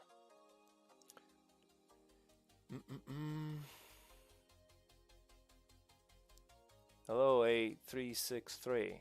You were here before, right? Is it possible can use this transpose tool? A transpose line?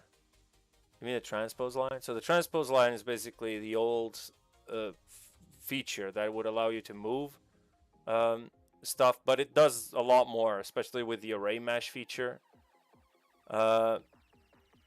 So it's like you have your gizmo. Nowadays, I just use the gizmo. But transpose actually has a couple of features that are pretty cool that allow you to do arrays like pretty quickly and just manipulate the array mesh without having to be like typing numbers on and off. And you can also use it for posing characters and stuff like that, right? So if you have like press the Y button when you're in gizmo mode, it changes to the transpose. But let me just exemplify this with another subtool so I don't mess the. So cube, right? I have a cube. So I have this cube right over here. And if I press Y, I have my transpose line. And if you press any of these axes, it's going to change the direction, orientation. And this is now relative to this. Like if you press W, it's move. E, it's scale. And R, it's rotate. So if you rotate this, it's going to rotate. If you click on this endpoint, it's basically going to rotate around that center, right? If you click this one, it's going to rotate. Basically, it's going to look at this axis. It's going to rotate around the axis or around the camera freely, as you want, when you press at the end. If you press the beginning, it's basically going to invert that transpose. It's going to basically use that as your pivot, right? So now your center point is right over here. So if you use the move, the end one is just going to stretch it. So it's basically moving. It's basically moving this. You have to think of this like a force, right, that you're moving. So if you press the middle one, you're just moving freely around the camera. And again, if you press this bottom one, it does a cool feature. In this case, it clips, which is also pretty cool for blockout, to block out stuff and shapes, you know. So rotate, actually scale, it's kind of like the same thing. So the end one, the end point, just scales the entire thing based on the pivot point, the center of the transpose. The middle one scales, again, imagine this in any other software. Imagine this in the Gizmo or Maya or Blender, Cinema 4D, whatever. If you go over here, this little box, right, on the red, you usually, when you do this, it just scales based on the pivot on the direction of that axis. But there's always like an alternate mode, right? So if you press Alt and ZBrush, you would scale every axis except for the one you're tapping on, right? Same thing with the transpose. And in Maya, there's a similar thing as well. You can click on one axis, but you can scale every other axis. So you're basically scaling the plane, right? The quadrant, if you're an architect, right? So you can do that here. Basically, this is the middle point. This is what it's doing. It's basically Alt tap to scale in the Gizmo. Same thing. And then this one does the same thing as in the move. Basically, not the move. I'm sorry. The rotate. It just flips to pivot to the other side and moves that way. cool thing about transpose is that you can tweak your transpose on the fly. You can just tap this outer ring and just use this for measurements as well. So basically you can just tap anywhere on the model and just create a transpose line around the model, right? You can use this for measurements, also useful for 3D printing. Ian can tell you more about that on his stream because he's actually into 3D printing, the 3D printing industry. So he did a nice presentation on the IBC. I think it's still online for measuring thickness for printing with a dinosaur piece. So you guys can check it out as well. It's on YouTube. I'm just posting stuff here on the chat. I don't know if you guys mind, but it's like, let me see if it's still there. I can just link you that. But I mean, the transpose line is basically used for a bunch of different things, right? People think, oh, that's like the old way of moving and scaling and rotating, which is true, but it's not just an old way that you don't use anymore. You use it for a lot of stuff still. So let me just delete this subtool. Right, guys, I'm going to take a short break because I've been on it for like 2.5 hours already. And I'll take like a 5-minute break just to hydrate a little bit and maybe have a bit of coffee or something. And I'll be right back, okay? I'll just leave you like this with maybe just a tablet. Oh, whoops, a daisy. Wrong monitor. And all right, I'll be right back, guys. And I'll see you soon.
Hey, I'm back.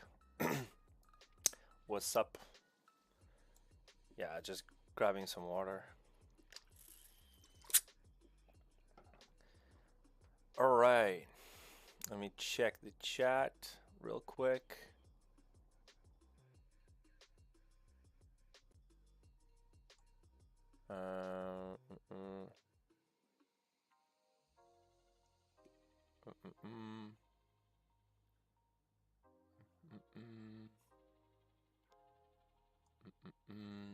Okay.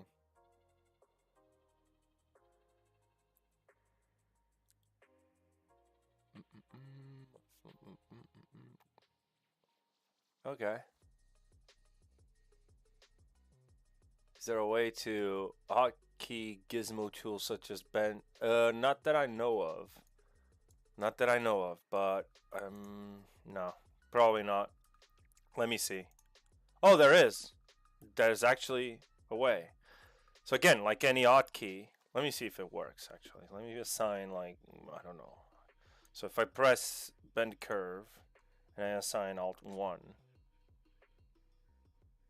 Ah, no. It says it can't be assigned to this button. Yeah. No way, Rose. You can't assign a hotkey to the gizmo. It's just saying it doesn't allow. Which is kind of understandable in a way, because I think hotkeys work a little differently than I think anything that's like in a palette. In any palette, you can assign a hotkey, but I'm not sure. But probably, maybe there's a way. I don't know. Not that I know of. So that is it.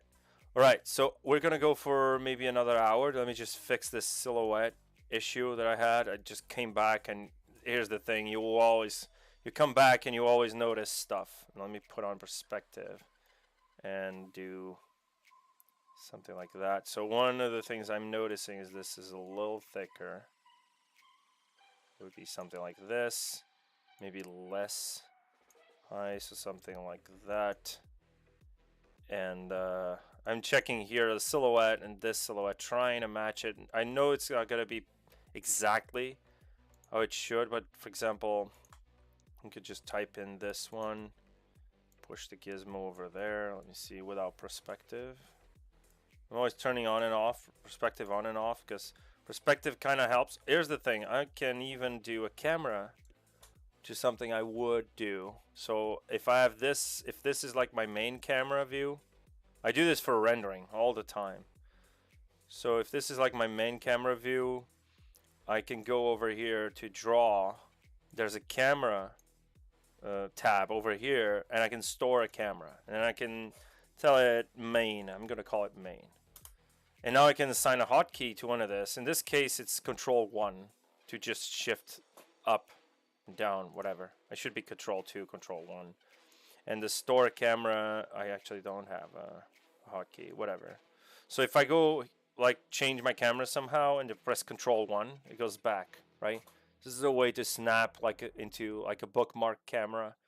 Right, so I use this all the time, and then let me just push this down a little bit, and now I can taper this. This is definitely gonna need some tapering. So taper this like so, something like that. And it's creased over there. Increase all. Increase BG. Needs to be unmasked, so crease BG. Huh, why is it not creasing? Oh, it's not a PG. Ah, damn it. It should that's why it's creasing this one. Alright, let me just do it manually. So I can uncrease edge loop. And it's creasing there. God damn it. I'm gonna just uncrease all. I'm gonna create a polygroup over there. I think it's easier. So polygroup, polyloop, polygroup, polyloop, and now crease PG. There we go. So now we have this little thing over here. Ah, it went back because I moved the thingy. So let me accept this. I think it's already looking better in terms of silhouette because this is kind of pointier at the bottom and more round on the top. It's like an egg, right?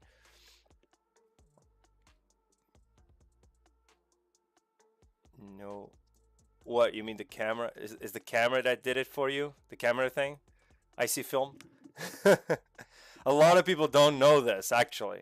But it's been there since forever. Since I remember. Since I remember using ZBrush, it's been there. So, yeah. Black and white paper.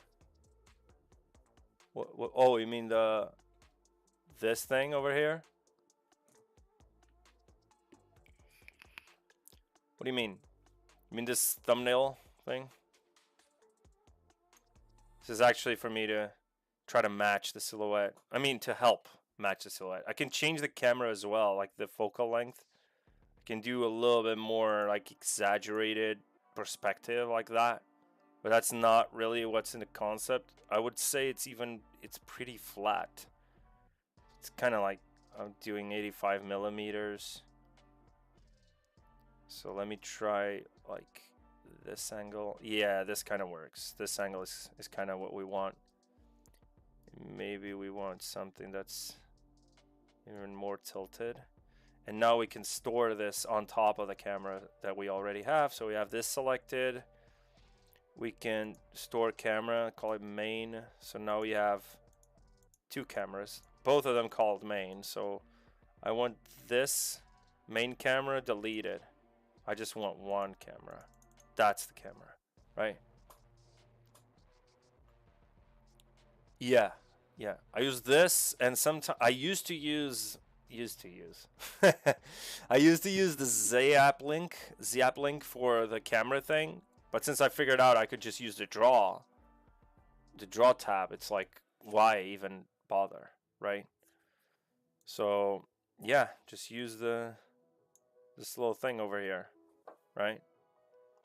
The zap link was, where was that? That was there it is. Zap link properties, and you have like your front transform, you know. Zap link, I used to do like a views, like have views, and then use this to kind of switch between views. But if I can just get a camera, and then I could save as many cameras as I want, just cycle through them, right? Oh, you don't have this on your UI? If you don't have this, it's under preferences. There's a thumbnail icon over here. It's because you have this turned off. Right? You can even change the background of this and even export this to work it out in Photoshop or something. So yeah, and you can change the size again. It's the same thing as just dragging over there. You can magnify this so it's like it starts to get blurry, like in terms of resolution. I just keep it at 2 and I just size it. Yeah, just click here and drag. That's literally it. Just left click and drag on the thumbnail for the size. Again, if you have like, if you want this to be bigger than the max size, you have to magnify it. That's gonna sacrifice a little bit of resolution.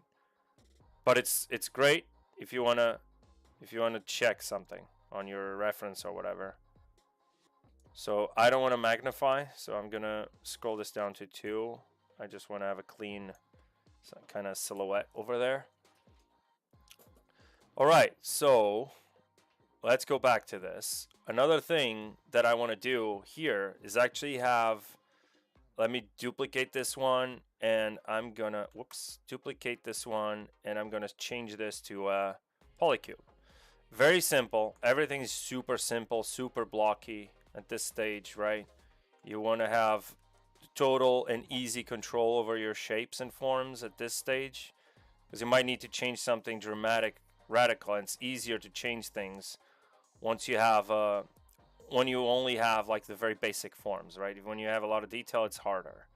So let me just do these flap things over here, and this might need to be thicker, this section over there. So right now I'm just activating array mesh, Alt A for me, just assign a hotkey to this button here, which I have like Alt A. Also, reminder, control and hover over whatever, and it will show you what that button does. Okay, So if you have any questions, just do this, or go to the documentation. Or to Michael Pavlovich's YouTube channel. That also works.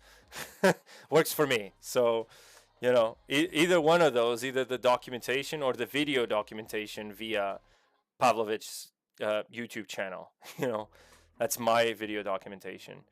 So just tweak this a little bit, and I want to have maybe like 8. I don't know. Let me just check something. Go to transpose, switch to the transpose line. You see where the middle is? Like if I rotate right now in the Y amount, it's going to rotate around itself. I don't want that. I want to lock position, reset the pivot to the center of the world. This is why I work with the center of the world when I'm doing arrays. Hey, Patrick. What's up? Patrick Foley over there. I mentioned you previously.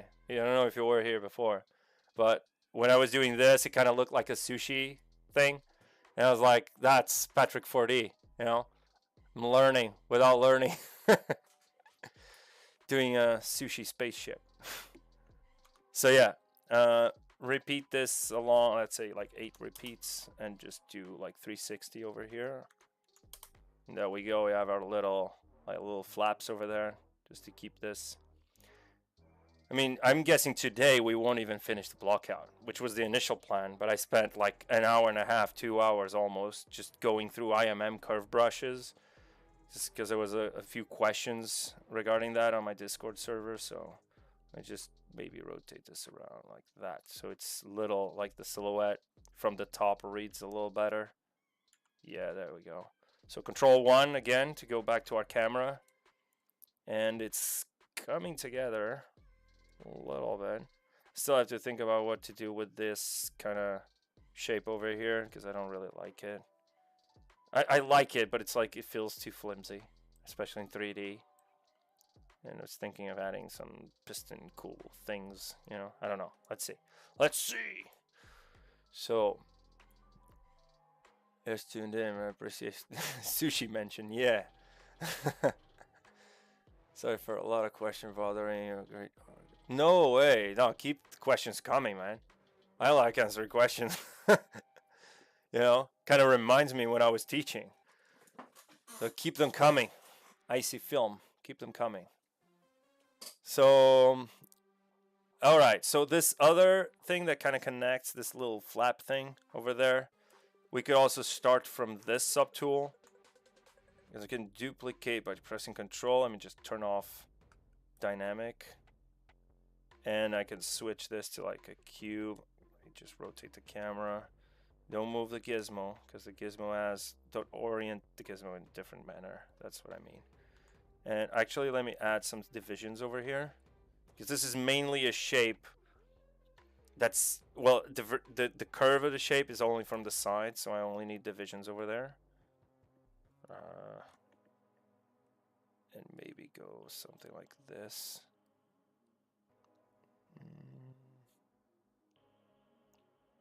I'm going to split this. So let me do this. I prefer to split masked points. So now we have this, and now we can use ghost mode. Love me some ghosts. We're getting to Halloween, close to Halloween, guys. So the ghost mode is perfect. Jesus. Yeah, keep them coming. Sure, no problem, dude. All right, so. And now with the dynamic on, which is kind of gives me that cool curvature that we kind of have there on our, let me just move this over and do some zooming in for you guys. So you, well, in this concept it doesn't really, but let me see if I can find something more, and then I'm gonna save this spotlight as a separate. Where was it? I had that concept somewhere over here. Oh, it's the toy, right? So the toy has a cooler kind of shape to that. Let me see, where did I put that? That's the problem with Pinterest, right? You have so many pins. Let's see, DBZ. Ah, there's one that's a little bit of a different concept. Let me save it up, create the cool spotlight for you guys. So there's the toy. There's the toy. and there's another picture of the toy. You can't see anything because it's on my auto monitor, but it's there, trust me. And I'm gonna bring it over to our spotlight. So if I go to texture down here and import, I can't be using ZModeler for some reason. Yeah, because you can't use textures with ZModeler, so it's a brush related thing. So now if I import this, going over, I can import all of them, and now it reorganizes all my images. So in this case I only need this one, but I wanted to show you guys, like, oh Jesus, I imported the wrong one. To import more, it's this one, I think. Yeah, this is the one. So you can see it's a little different. This is Dragon Ball Super, this is Dragon Ball Z, I think. This goes up, this goes down. I prefer down because it kind of looks like a cone from the side. So maybe, yeah, maybe we'll use this one and this one. Let me just bring this over to that corner, and then just, whoops, yeah, just move this over. Yeah, it's the spotlight doesn't really like my small tablet. I have a 16-inch tablet, man. It's not pretty, but it can snap. You can see like it's snapping to the other image. So now you can scale it up to match kind of your other image. And the same thing goes for this one. I might just delete this one and delete this one as well. So this is the button for deleting. This one, there was one of them that did a clip, so clip the images, and can do crazy stuff with this, man. So maybe I'll have it over there if I have space. So there we go. Maybe we can do this just on full screen, so we can check the camera on full screen. Put this on the corner, move it up, snap it. And where's the clip? There was a clip over here. Nope, this is not it. Frame. Ah, come on. No way. Yeah, whatever. So I'll just do this. And I had to paint probably just to let it.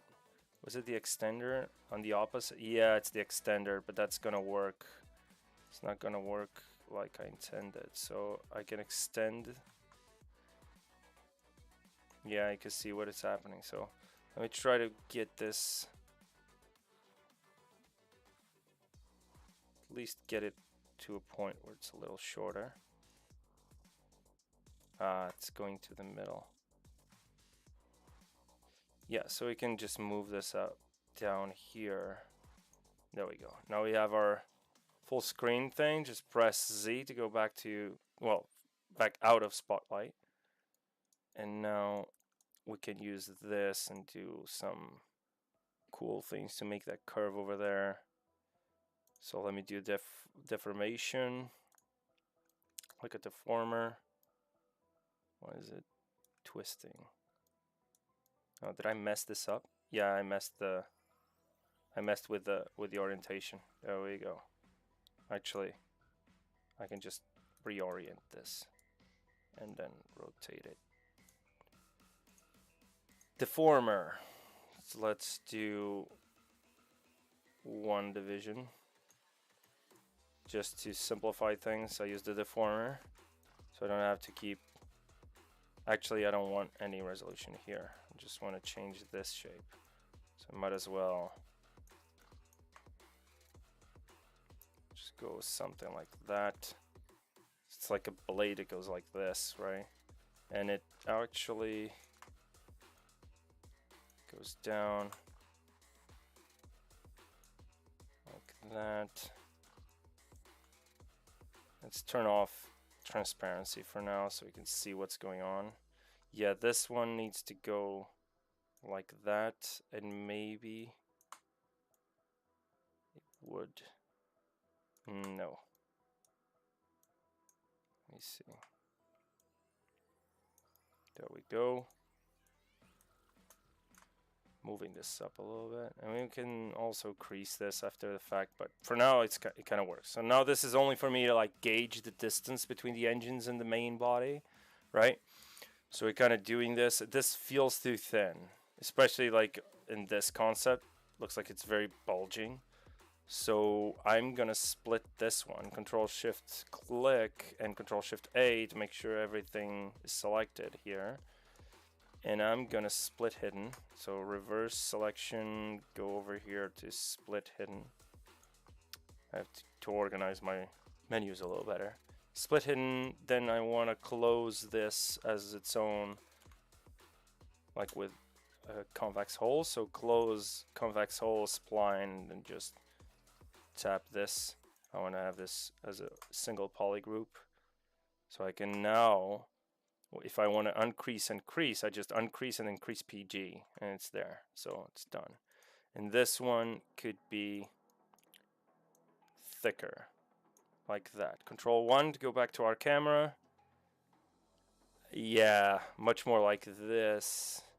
But definitely the engines need to be, they are not, So if you look at here, there's a bigger gap between that. So might as well just push this up. Maybe I'll use transpose like the pizza box mode and just tap this one, and this one. And just move it up. Yeah, something like that. There you go. Pizza mode working. And this one, no, it kind of works. Then you have like a little gap over there. We can do that after the fact. That's, or we could do it now actually. Let me see. I can just go ZModeler real quick. Gotta love me some ZModeler. Okay, so now I want to insert edge loop. I want to insert an edge loop over there. And now I want to poly group, poly loop around this edge. And now I want to Q mesh. Q mesh the poly group island. I will move it actually. No. I need to inset. Alright, so inset this like that. Actually, let me inset and then press Alt to alternate the poly groups. And now I want to Q mesh. There we go. So now we have that little gap over there. I can increase PG to make it crisper. And still feels a little odd. Let's go back to the camera. Yeah, but it's looking much more like this that we have over here. Oh, limit. Oh, you're sleeping. Oh, yeah. Oh, you're in Korea. Oh, wow. Okay. Well, thank you for joining. Awesome questions. You are on fire today. Thank you so much for joining the stream. I hope you enjoyed it. Yeah. I hope you learned something. It's always cool to see people just coming in asking questions. Looking forward to your projects with you. Thank you. You too. Have a good evening. Yeah, it's very late in Korea at the time. I'm not sure how many hours are there difference, but a lot of them, I'm guessing. Probably like what, like 8 hours, 6 hours between London and Lisbon. I don't know. My document didn't get saved, so I'm getting clipped over there. Okay, so let's go back to this and let's do new document with adaptive size on. No, and then drag it out again. T, F, Control 1. There we go. Much better. Okay, so this is kind of looking like what we have right over here, except for this little leg, which could be manipulated further to be a little more stretchy maybe. I just move this. Just gonna move. Something like that. Whoops. And moving this out a little bit. And it doesn't need to be exactly the same. Again, as I mentioned, I'm gonna change this leg anyway. Probably. In the toy, it kind of looks better, more akin to what I want. It just feels too thin in these anime renditions, you know. So this looks more sturdy, you know, like you would believe it's like you know, it would actually hold its weight. Lurking and texturing. Yeah. So, all right. So this one, I think it's kind of what we want. Okay. And then these pads over here, right? So these pads could be either array mesh or we could ZModeler all of this. We could also ZModeler and then have both of them kind of clipping through. But in this example, you can't really see that. Let me just check the reference. Yeah, okay. So, yeah, I would definitely extrude those out. Or use live booleans, actually. Let me think. Like an IMM curve brush with live booleans, possibly. I don't know. Maybe I'm just making this more complicated than it needs to be. So, all right. So edge loop inset. Actually, the edge loop complete. I want to have this little gap over there. Insert edge loop. Let me delete this. And this is not aligned at all. Let me just move this up a little bit. Yep, I missed that alignment. It was something I did at some point.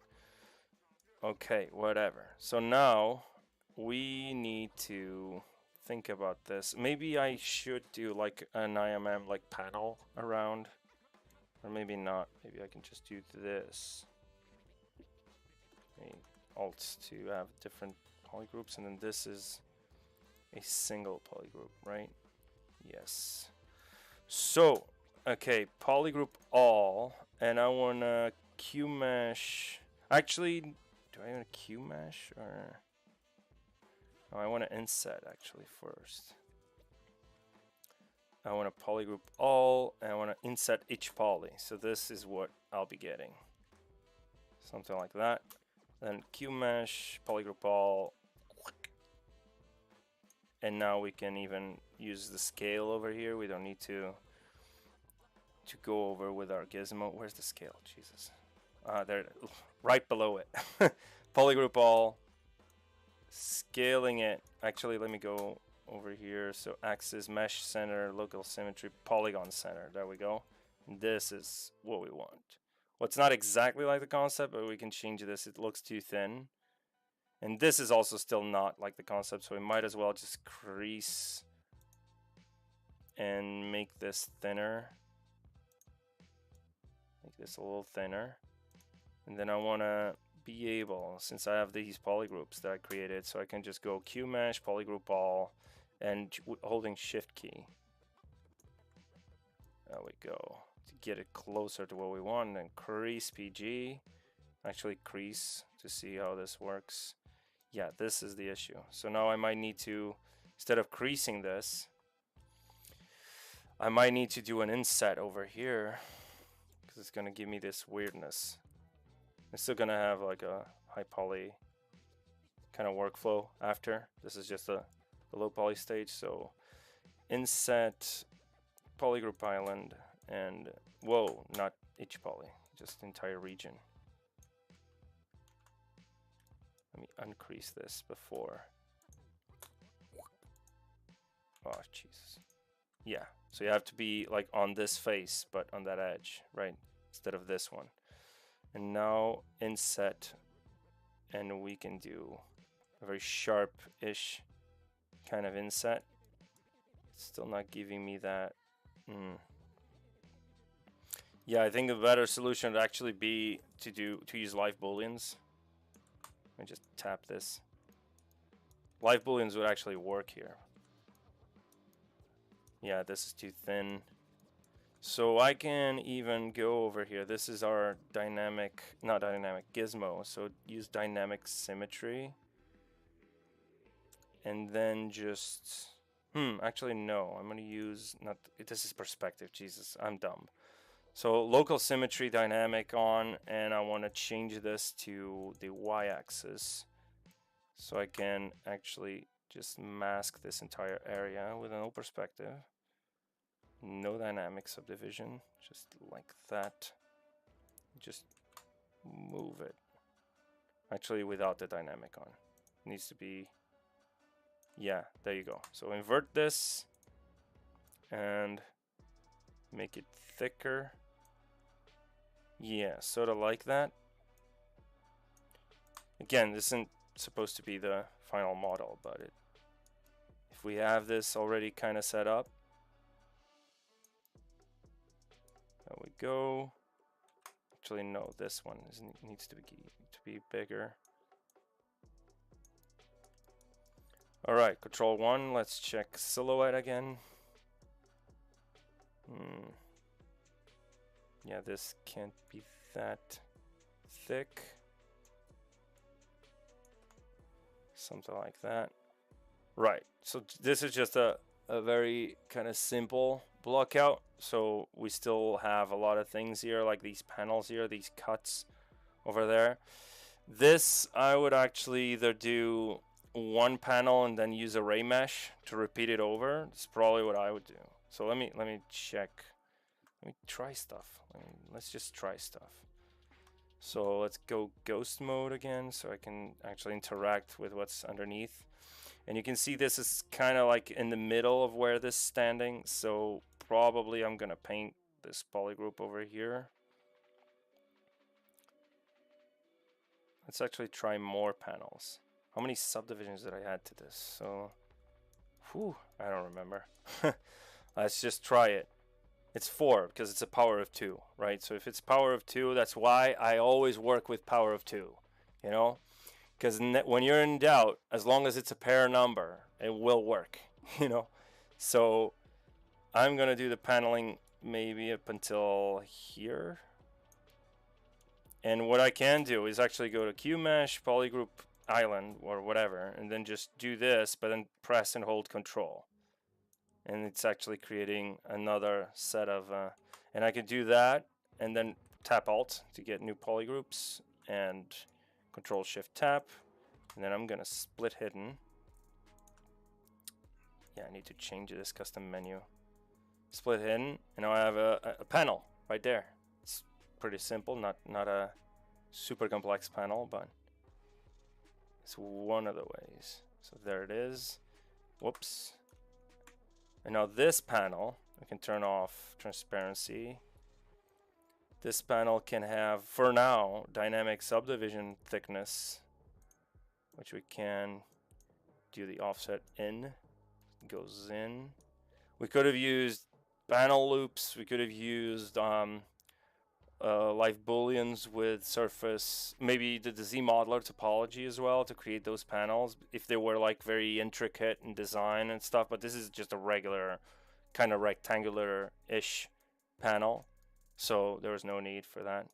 This feels like it's too bulgy. Here's the problem with having two different concepts of two different sources. This one is more pointy than this one. This is more bulgy, right? So which one am I going to go for? Let's see.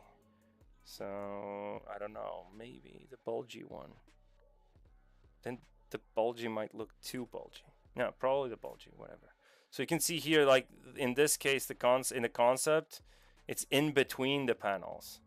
So if I ideally on that toy, it's in between the panels, because I'm guessing it's because of manufacturing. It's just easier to deal with.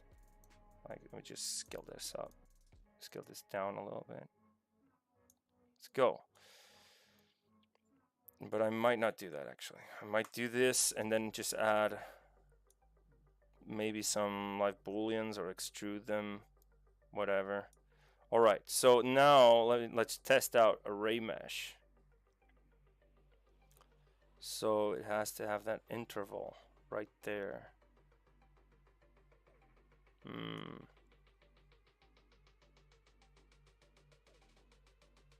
Yeah, so this needs to go from one side to the other. Yeah, this was a mistake. So I want to get that entire section. I want to get this entire section over here.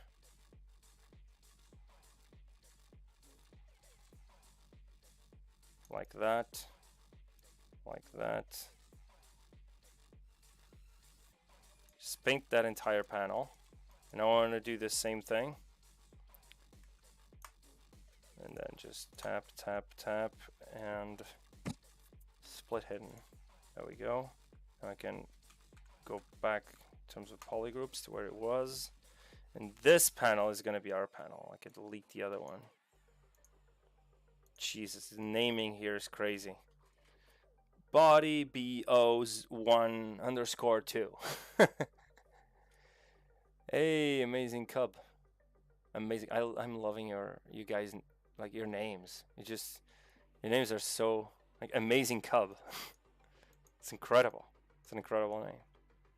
All right, let me go check the dynamic and see how this behaves. Let me do, no, actually, yeah, post subdivision. Turn off transparency.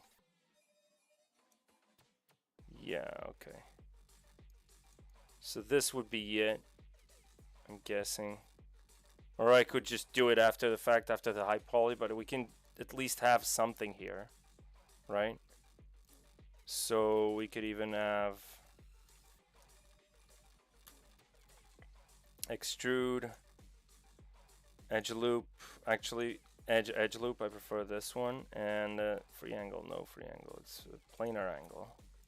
Okay, whoops, yes, this is a problem.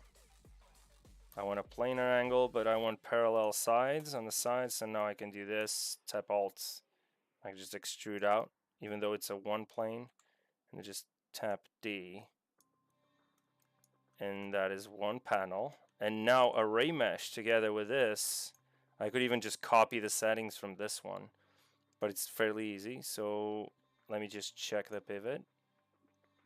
Yeah, there you go. So now lock position, reset, repeat 4 times, 360. That way you only have to model one and the rest just get attached. So here's the thing. This is too wide for the concept. So I want to make sure I can just do this manually. Who cares? Something like that. Yeah, something like that. We can then do the thickness later. So yeah, for now we have something like this. This is going to be a cutout. We could probably do some live booleans and stuff over there, and then have like all the intricate mechanisms inside that allow the leg to go in. Cool, right. So now here is the problem beneath it. And here in the engines, for example, one of the cool things, I love this. I just adore this. One of the cool things I like about this is that, for example, I could just go QMesh single poly and just go, okay, I want a single poly from this one. And you have to remember, control, and I have a little bit of, just a tiny little plane. Now if I split this, it's going to have its pivot recentered, I think. So I split hidden. And I want to transpose. It's going to be in the center of everything, right? I don't want to lock position. And I want to do, Jesus, okay. But Jesus is a problem here. Okay. So I want to go over here. This is the problem with the lock position. I locked position and now it's like, and reset the pivot. Before I could do this. So I can do this. And I could just delete this, right? So let me just delete. Actually, no. I have to split it before. So let me just split on mass points. And delete this. Let me get the transpose. There we go. And now we have our pivot back where we wanted. And the cool thing is that I can take advantage of this. And I could have just, since the pivot is in the middle of this, I know it's going to be perfectly aligned. So I can get one of these polys out. I can even delete hidden now because I don't need the other thingy. So delete hidden. And now you can see the pivot is, oh jeez, the pivot moved because I forgot to lock position. Lock position so it doesn't move. The pivot is always there. So it's going to move to the center of your mesh if you don't have lock position, right? So again, we're going to go over here You guys might probably are getting bored out of your skull doing this, so I just delete hidden, and there we go. Pivot's still there. So now with the pivot still there, I can go over here and do this. For example, the pivot, I mean the transpose, like the array pivot, right? So I want something like this, for example, like this, with dynamic thickness. Going over here to dynamic subdivisions and adding some thickness over there. And I don't want any of this. Actually, I could, no, because it's never gonna, okay, so no smooth subdivisions, just some procedural non-destructive thickness. Going like that, maybe the offset should be in, like so, right? And we could taper this, so we could do, but before that, let me, because it's cool for like, for the wow factor, let's say. So we have something like this, right? And then we can go to array mesh. Since the pivot is in the center of this engine, we could have this go, all right, so I want to rotate in the Y 360, and I want, I don't know, like how many do I want? How many engine flaps do I want? Maybe I want some engine flaps like this. Maybe 18 is cool. For Android 18, get it? So, and now I can do taper, and I'm tapering all of them, like so, right? And we can even rotate them around and move them in, and then we would have to rethink that basic shape. This is how I would do my modeling. This is a little unaligned now for some reason. Yeah, it messed up my alignment. I can do it manually, whatever. Right, so tapering. And I want to mask the, or actually maybe I don't.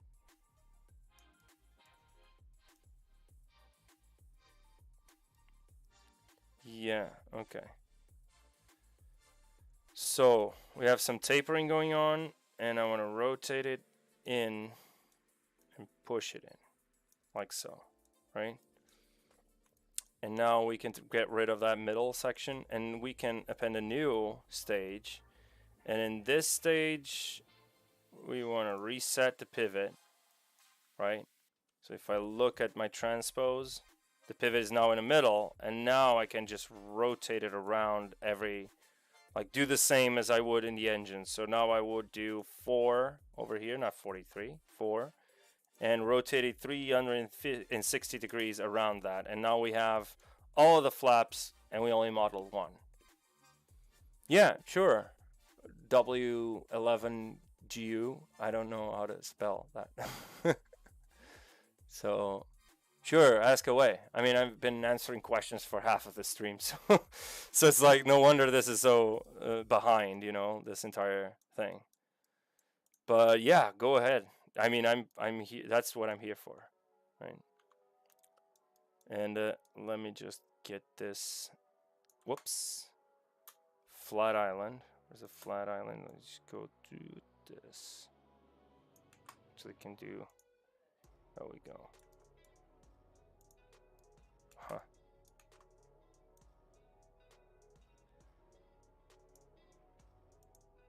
There we go. Can do something else here, like in set. Just finished my degree in games and multimedia in later. Oh, é português, nice. Olá, tá tudo bem? Well, in Maya and Blender for some time, I've been looking at ZBrush Amazed. Yeah. But what was the question? Are you...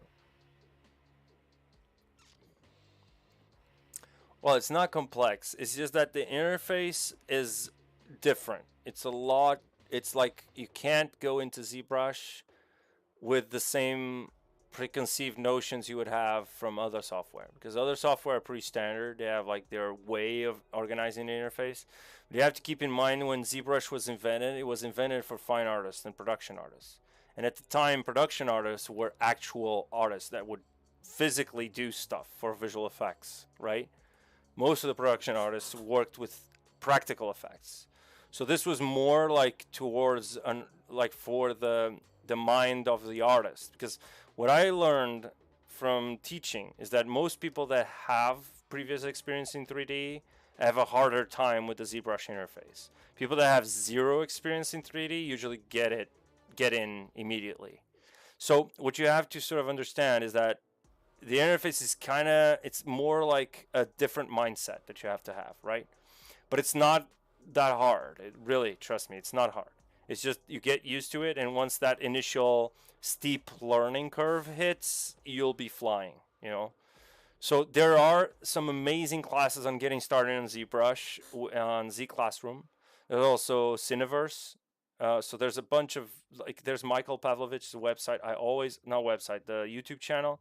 I always refer to him because he was my teacher as well for like 6 weeks. So he's amazing. So he has a lot of videos. Maybe some of them are not. He has an introduction to ZBrush that's like literally a full course. That's like 12 hours. Free on his YouTube channel. And that's Michael Pavlovich, you know, one of the top dogs in the industry. So you have that. There's a ton of different like resources where you can learn ZBrush. And to be fair, like even if you're a student, you'll get the license for ZBrush for $9 every 6 months. That's like $18 a year. In Portugal, I know that's more than in the US. In the US, that's like breakfast. You know, that's like a coffee or something. But yeah, in Portugal, that's like dinner. So imagine like paying dinner to Maxon once a year. That's what you're getting in exchange for this amazing tool, which is nothing, right? Just dinner, you know, between two friends, you and Maxon and ZBrush, you know, just going out for dinner. Well, this took a weird turn. So yeah, so you have a lot of resources. I can post them in here on the chat. Let me just go over. Today I'm just doing teaching, man. This is awesome. Great stuff. Let me see. All right, so we have Michael Pavlovich. That's the artist I was referring. If you don't know who he is, he does stream on ZBrush Live. I think once every month. I think the first Tuesday of every month, if I'm not mistaken, he streams here. But he has his own personal channel as well, which has a bunch of incredible tutorials. I can't tell you how much I've learned from this guy, from his YouTube channel. So I'm going to post you the actual playlist. Intro to ZBrush, and this is a little old. This is missing a lot of features, but most of the essential stuff is all here, right? So this is the full complete intro to ZBrush. It has 51 videos. So there you go. Have fun. There you go. Have the funds. Okay. And then you have Z Classroom, right? Whoops. Z Classroom.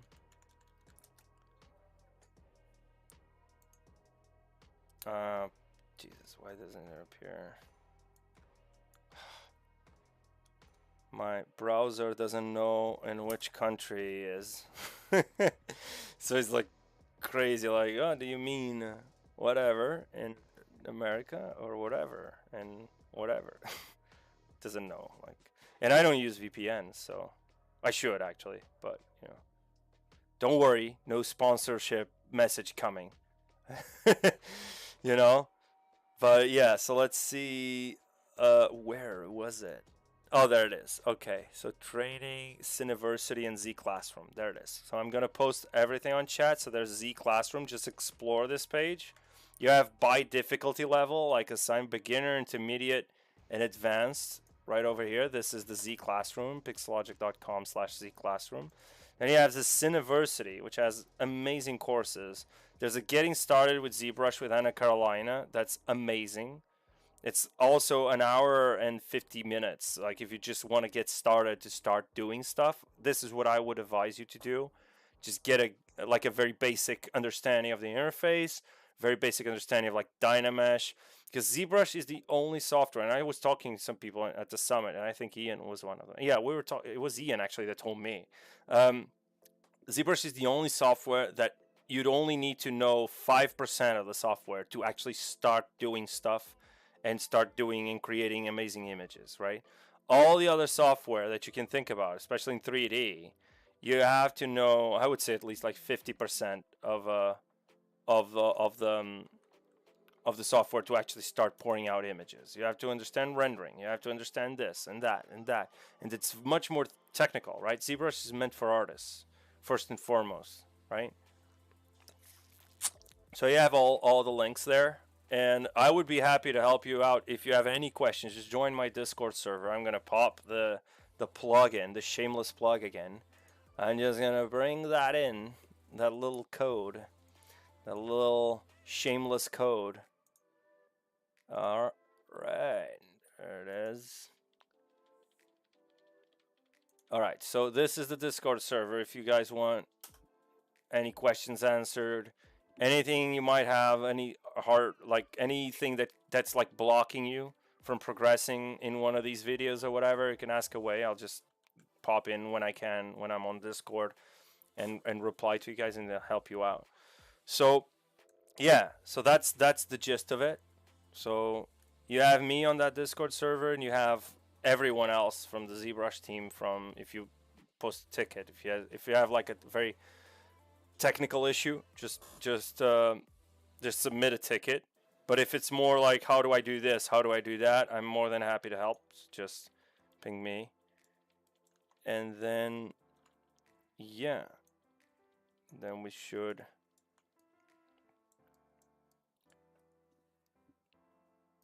be all right. I mean, you have all you need right there. No problem, man. It's cool. I was there, man. I didn't know anything about ZBrush. I knew a little bit. Again, I knew enough to do like some sculpts. I knew enough to just use ZBrush as I would a pencil and a piece of paper. You know? So I was just sketching with a sphere and then Dynamesh. That was literally it. That's all I knew how to do. Until Paul. Basically. So yeah, everything else that you see me doing over here, it's literally all either Paul or Michael Pavlovich. So well, and watching ZBrush live streams, especially during the pandemic, that helped a lot. Just watching streams all day. I would just have them playing. You know, that was my TV basically. It's ZBrush Live.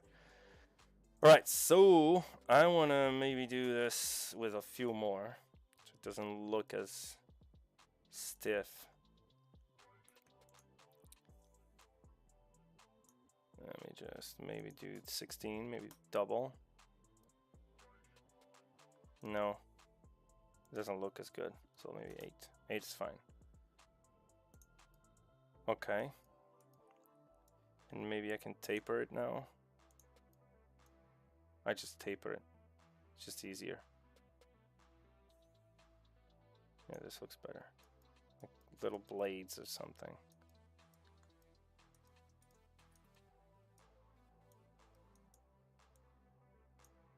There we go. Right, this seems very, very dull. I mean, you guys are probably watching me doing this and thinking, oh my god, I would have done this in like 5 seconds. Yes, but again, we have to really make sure that the shapes are there. I'm guiding myself more from this one actually than from the other ones. The other ones are more like, let's see how this is done here and there. So I think the gist of it is done in terms of like the actual general overall block out. I changed a little bit some of these, like the flaps themselves. Many streams on Twitch of people using ZBrush, and I've picked a few tricks and tips, but it's mostly sculpting. So it's a hard surface. Oh, okay. Hard surface, it's yeah. Yeah, so hard surface, here's the thing. That's my opinion, okay, but that's me. If you know how to do hard surface in ZBrush, you know ZBrush, right? You know most of the things you need to know in ZBrush in terms of modeling, right? Because you get to explore everything on this tool palette. But if you want to do organic sculpts, you don't need most of these features. You can get away with a lot of just Dynamesh, right? Dynamesh, Sculptures Pro, and maybe some Z-spheres for armatures and stuff like that, posing. But you can get away with just a few things, right? If you know how to do hard surface, your organic sculpting practices will improve because you know how to use all the features of ZBrush to speed up your workflows and also become more efficient artists.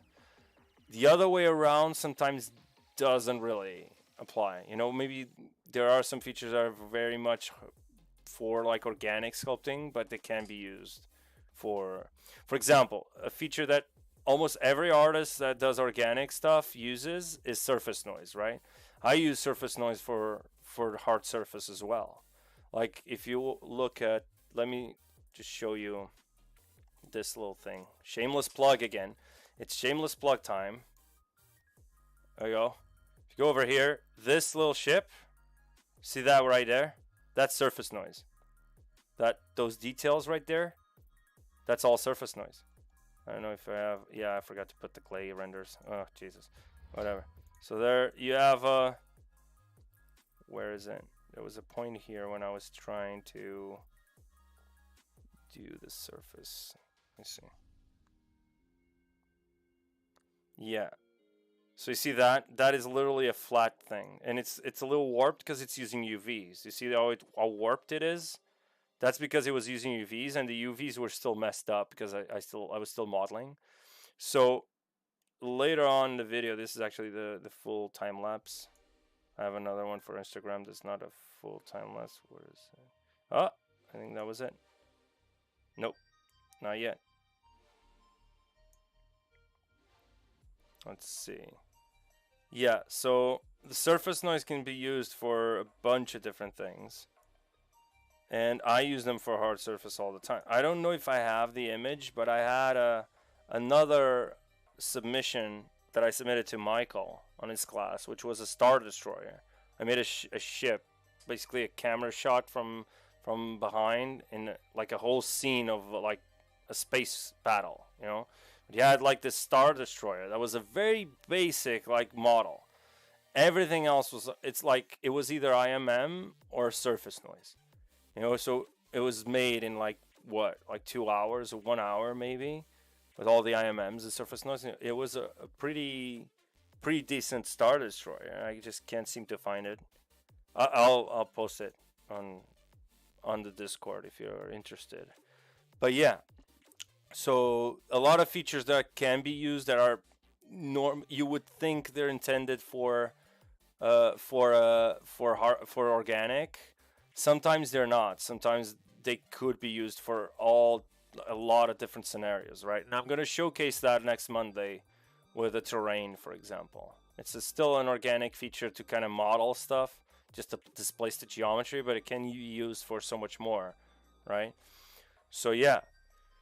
So, okay, so I want to get this to a point where I can, let me just get the pivot here to the correct, I think this is also almost done. So we can just rotate this and be like, okay, so this needs something over here. This can't be like that. So we might need to inset this as well. There we go. And now QMesh. Whoops. QMesh polygroup all. And delete. And now we have this cute little things. Let me just crease the heck out of this. Non-symmetrical. There we go. Yeah. Right. We're starting to get there, especially with this rotation. But I want to make this destroyed. Remember, I want to make this the destroyed version, cells one, right? Yeah, so there's going to be a demystifying post-production episode on Mondays for the rest of the month, for October, leading up to Halloween, right? And we're going to go through, me and the rest of the team are going to go through environment art production, so making environments, like full environments, all within ZBrush, and then rendering in Cinema 4D Redshift. I can go through a little bit of the rendering using BPR in ZBrush. That's what I did to create the thumbnails for the YouTube. But But it's basically going to go through a lot of these techniques like IMM, just as I explained in the beginning of the video, like IMM curve brushes, workflows between ZBrush to Substance, all of that stuff, right? Everything that I used for that particular environment, I'm going to run through those features. So if you're interested in that, just join us on 9 a.m. Pacific time. So I know that is like 8 hours to Lisbon, right? Because I'm Portuguese. I'm in Porto, right? So it's the same time zone as London. So it's like 8 hours. But I don't know in the rest of the world. Like if you're somewhere else, it's, you know. So yeah. Yeah, I'll lurk and keep. No, I mean, you can ask questions. That's fine. I mean, I was about to end it in 10 minutes, to be honest, because I'm so tired. It's been a hectic day, even though it's Saturday. So let's see. Okay, so this is kind of working. These engines are still needing a little bit of a taper. Let's taper. Not taper. Inflate, maybe?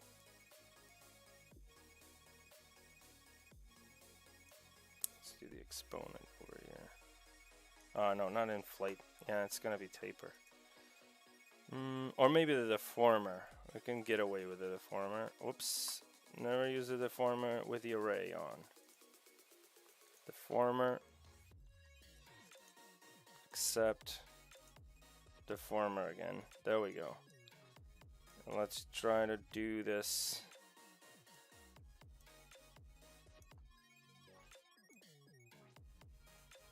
Make it bulgier.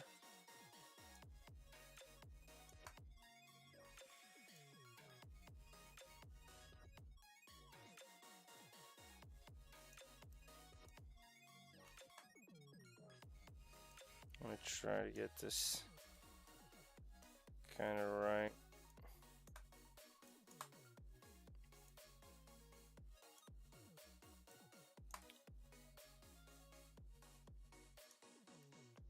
Maybe I want something like this, just to be a little different, a little more irregular, you know?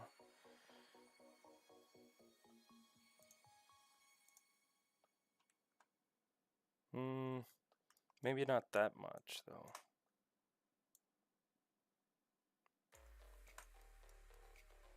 Music's repeating.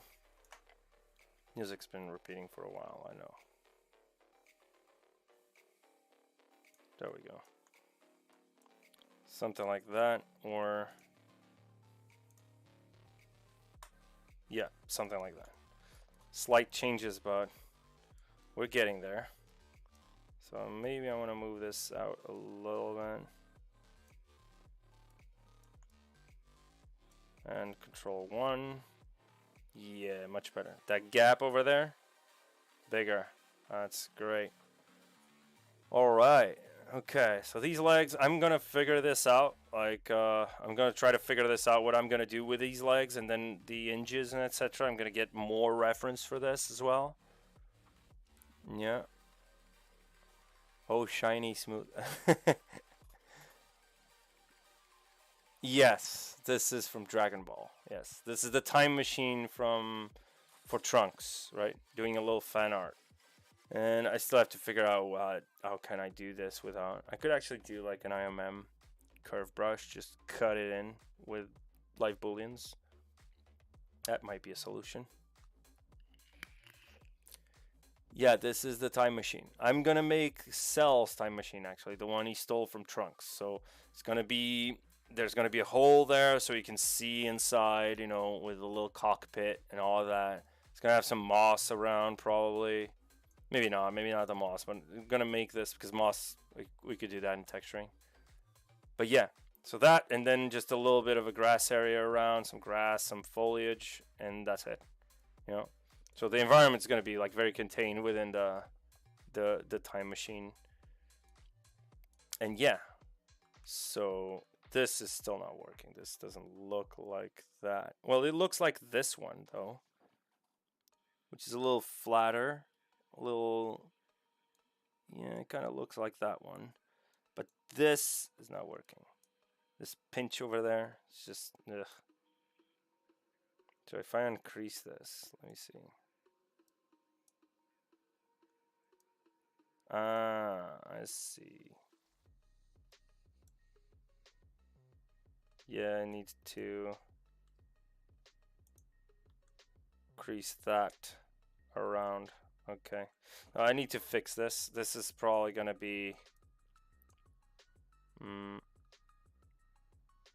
yeah, I'm probably gonna do live booleans for this instead of just wasting my time going around. Yeah. All right. Okay. So guys, this is it. I'm getting tired. When I start getting silent, that means I'm getting a little tired. So we're gonna leave it there. I'm gonna do some more studies on this and come back for the next stream with a little bit more of a. This is just a basic blockout, and you saw at least my process for a very simple kind of hard surface model, which it depends again on what you're doing, right? If I was doing another Gundam, that wouldn't be the only method I would use for blockout. I would actually sculpt in hard surface details in. So yeah, this is basically the process for a more simple-ish spaceship, in this case a time machine, right? And I hope you guys join us next time on Monday for on the ZBrush channel and on Maxon, I think. But on the ZBrush it's guaranteed because it's already there. The thumbnails are already there. So if you guys want to see more like environment art, processes and creation tools and techniques, I have a whole presentation prepared for you next Monday. Join us on YouTube.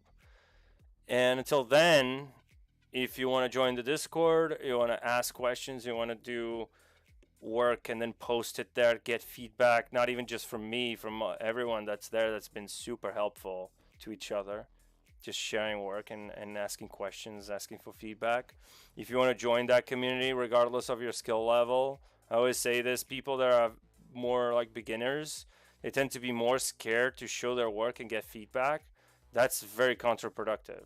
The more of a beginner you are, the more feedback you need. That means you need to get your work out there, you know. You need to post that on Discord, on Instagram, anywhere where you can get solid feedback, not destructive, negative feedback. I mean, constructive feedback, right? So if you want to get your work out there, regardless of your skill level, and I would urge you, if you're a beginner, to just go over those websites that I sent, like those links, Cineversity, the Z Classroom, and Michael's channel. This is usually the ones I just send to everyone. And yeah, so just come over, come to the dark side. Come. We have cookies. Come join the Discord. So here's Maxi for you with a sponsored message. Hey guys, join the Discord channel. That way you can get feedback regardless of a feedback level. There you go. I love that cute little character. He's amazing. And it just runs off like that. You know? Alright kids. Let's go. I'll see you later. See you next Monday. Hope you guys join me for Monday. Me, Ian, and Dustin gonna do some cool stuff in ZBrush, Cinema 4D, Redshift, Substance, all the cool stuff, you know. And yeah, I hope you guys enjoyed this, even though it was more of like a Q&A than an actual like working stream. And I'll see you guys later. I am out.